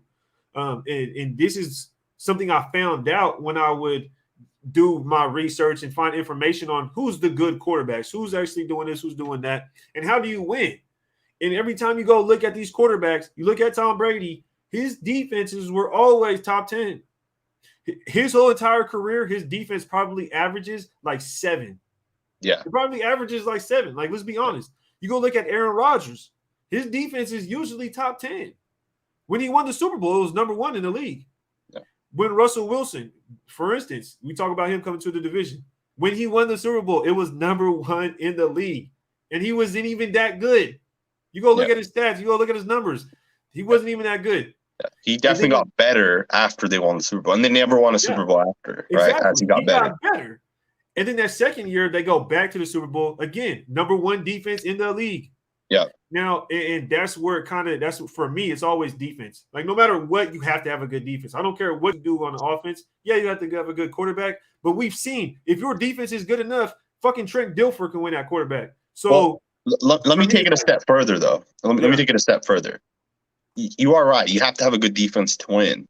But another statistic to look at, and I done the research because I was going to make a full-on video about this, decided not to do it, is the salary cap, right? The salary cap hit specifically of a quarterback. Yep. The average salary cap hit of the last 14 quarterbacks that played in the Super Bowl is $13 million. That's the average salary cap. All right, so that means that it's either quarterbacks on the rookie contracts or quarterbacks like Tom Brady that are taking cheap, $15 million cap hits. Yeah. That's generally who wins. But my point it goes hand to hand with what you're saying, which is if you have a cheap quarterback, you can build a good team, ultimately build a good defense. Yeah. And that's how teams have won. The salary cap wasn't a thing before 1994. Right? That's when the salary cap got implemented. And since 1994, you look at the teams that have had the most success, it's teams that have built rosters, great rosters, and then they go and get a quarterback on a cheap contract. Right? For example, the New England Patriots have done it multiple times.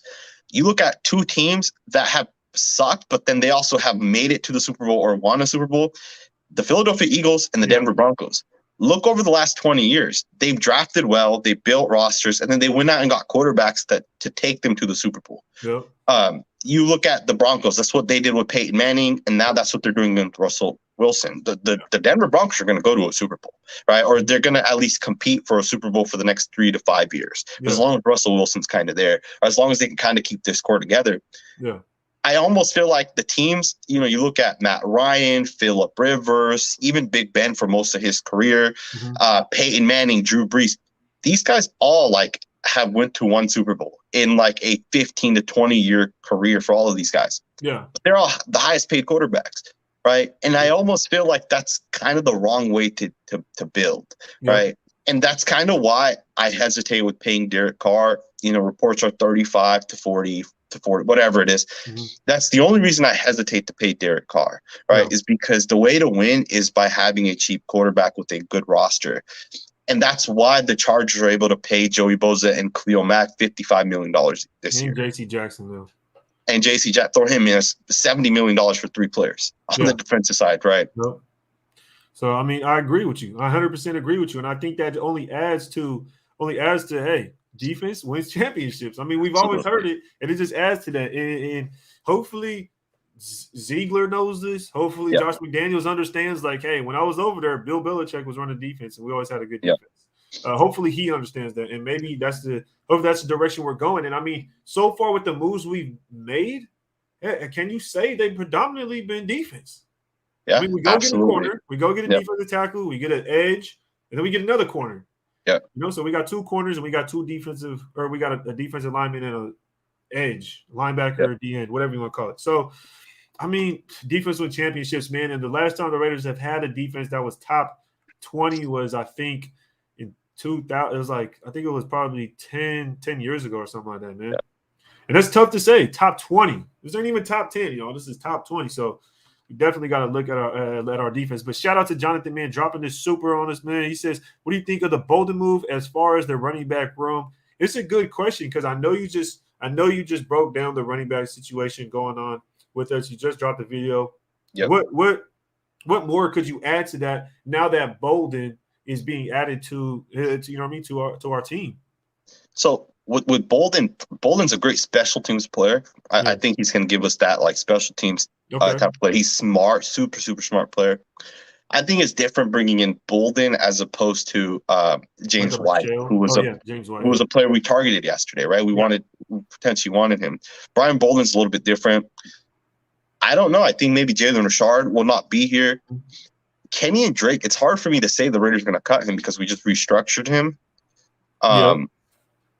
But Kenyon Drake, we're going to incur a cap hit for him for the next, I think, 5 seasons. I think it's like a super low amount. He's here for this year, and then after that, I think it's like, or maybe the next 4 seasons. It's like $3 million. We just extended his contract. I mean, it was a terrible contract. Let's be honest. All right, we gave him way too much money. My gosh.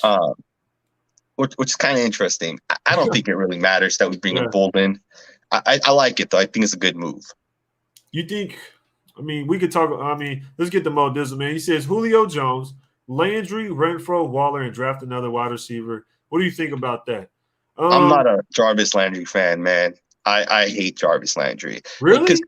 Well, here's the thing. And I hate Jarvis Landry. That's strong words, brother. Not personally. I don't hate him personally. I hate him as a player. I think he's super overrated. Yeah. Now maybe that's because of Baker Mayfield, right? It could be. I don't know. And that too, they're in a run first offense.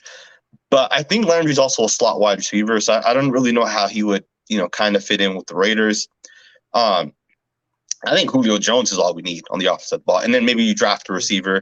Realistically speaking, if you bring in Julio Jones and take one of the top 4 or 5 wide receivers with the 22nd overall pick, your offense is top tier. There's no way, right? Yeah. So I think we need to get Julio Jones, man. I really do. We need the difference maker. Julio, I'm not opposed to it. Like I said earlier, I'm not 100% opposed to anything. Depends on how much we pay him.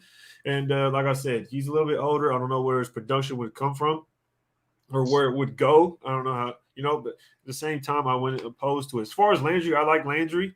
Yep. Again, he's a little older. He's a little bit slower guy. He's more of a possession receiver. I think he'd be great. I think Derek Carr would be able to work with him. I think those are the kind of guys Derek Carr works well with. So there's definitely somebody I wouldn't mind bringing in. But bringing in both, I definitely a nose for me. It's either you pick one or the other, and then you go get a young guy in the draft, and then you have the rest of your depth guys. I think we have to get a receiver that is capable of being a starter in this draft. We have to, in my opinion. There's no way you go in this draft and you make it to the 4th round and you haven't got a receiver.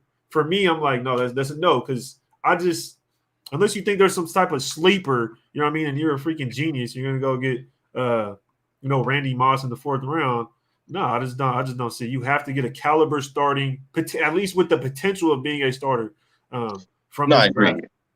How many All-Pro, Pro Bowl superstar wide receivers have been taken outside of the top 2 rounds in the last 10 years? Like, I feel like it almost doesn't. These guys don't even stay in the league. Yeah, I feel like it almost doesn't happen. I think receivers, when you're talented in today's league, unless you go to like a lower level school and you're not really highly recruited. I think that's different. But like, you know, those receivers generally, if you're a good receiver, you're going to be at LSU or Alabama or Ohio State, right? And those are the receivers that are going to be good in the league. I think you should take a receiver in the first round this year. You know, I don't think receiver matters that. Say that again? Not your big man? Say that again? I said your big man. Zion. No, I would not take him. Not with the 22nd overall pick. I mean, I like Zion Johnson. I think he's a superstar player. He's my number one guard. If I haven't said that, I like him more than Kenyon Green. Obviously, we'll see what happens. But I do got to head off, though, right now, man. I got a work meeting here in a little bit. I'm going to go grab some food real quick. Most definitely, man. Appreciate you stopping by, man. The chat loved it. The chat definitely loved to hear from you, too, man. Thank you for coming by, man. Y'all know who it is. It's CNGT with the Las Vegas Raiders Network. You know what it is. I got it right. You know, I got a great memory. Appreciate you stopping by, man. Hope to see you soon. Hope to see you soon, man. Hope everything's all right. Absolutely. Thank you. All right, man. Peace out, man. Later. Yeah, y'all seen it, man. We've been rocking here for about 3 hours, y'all. Going in. The boy CNG pulled up on us to talk about some Raiders football, y'all. But I'm approaching 3 hours, guys. I'm about to head out. I'm about to go get some food myself. Man. About to go get some munchies. Got to go get some munchies, man. Probably roll up a backwood and relax the rest of the day. See what these Raiders do, man. And maybe I'll pop on later tonight for the members live so we can do that draft pick. I guess I'll go out with the question. You think Burks going before 22? Nope. I don't think so, man. Yeah, I'm starving, Jordan. I don't think he goes before 22. I think there's going to be some guys that slide down, and there's just going to got some guys that go up, and then it's going to get jumbled up. You know what I mean? Especially if some quarterbacks start going off the board. Mike says, damn, 3 hours don't seem like it. Yeah, man. I'm telling you, bro, I'm in here kind of sweating. I need to go get some fresh air. You know what it is, bro. I'm back at work. Yeah, Arkham. All right. Y'all have a good day. Y'all appreciate everybody that pulled up, man. Yes, sir, Nabad. Yes, Nabad. Appreciate you pulling up. If y'all can't hit that like button on the way out, it was a blast being here with y'all. We had a lot of news. Go get some food ready. Appreciate you, man. Yeah, don't forget to hit that like button, man. Later, Buddha. Thank you.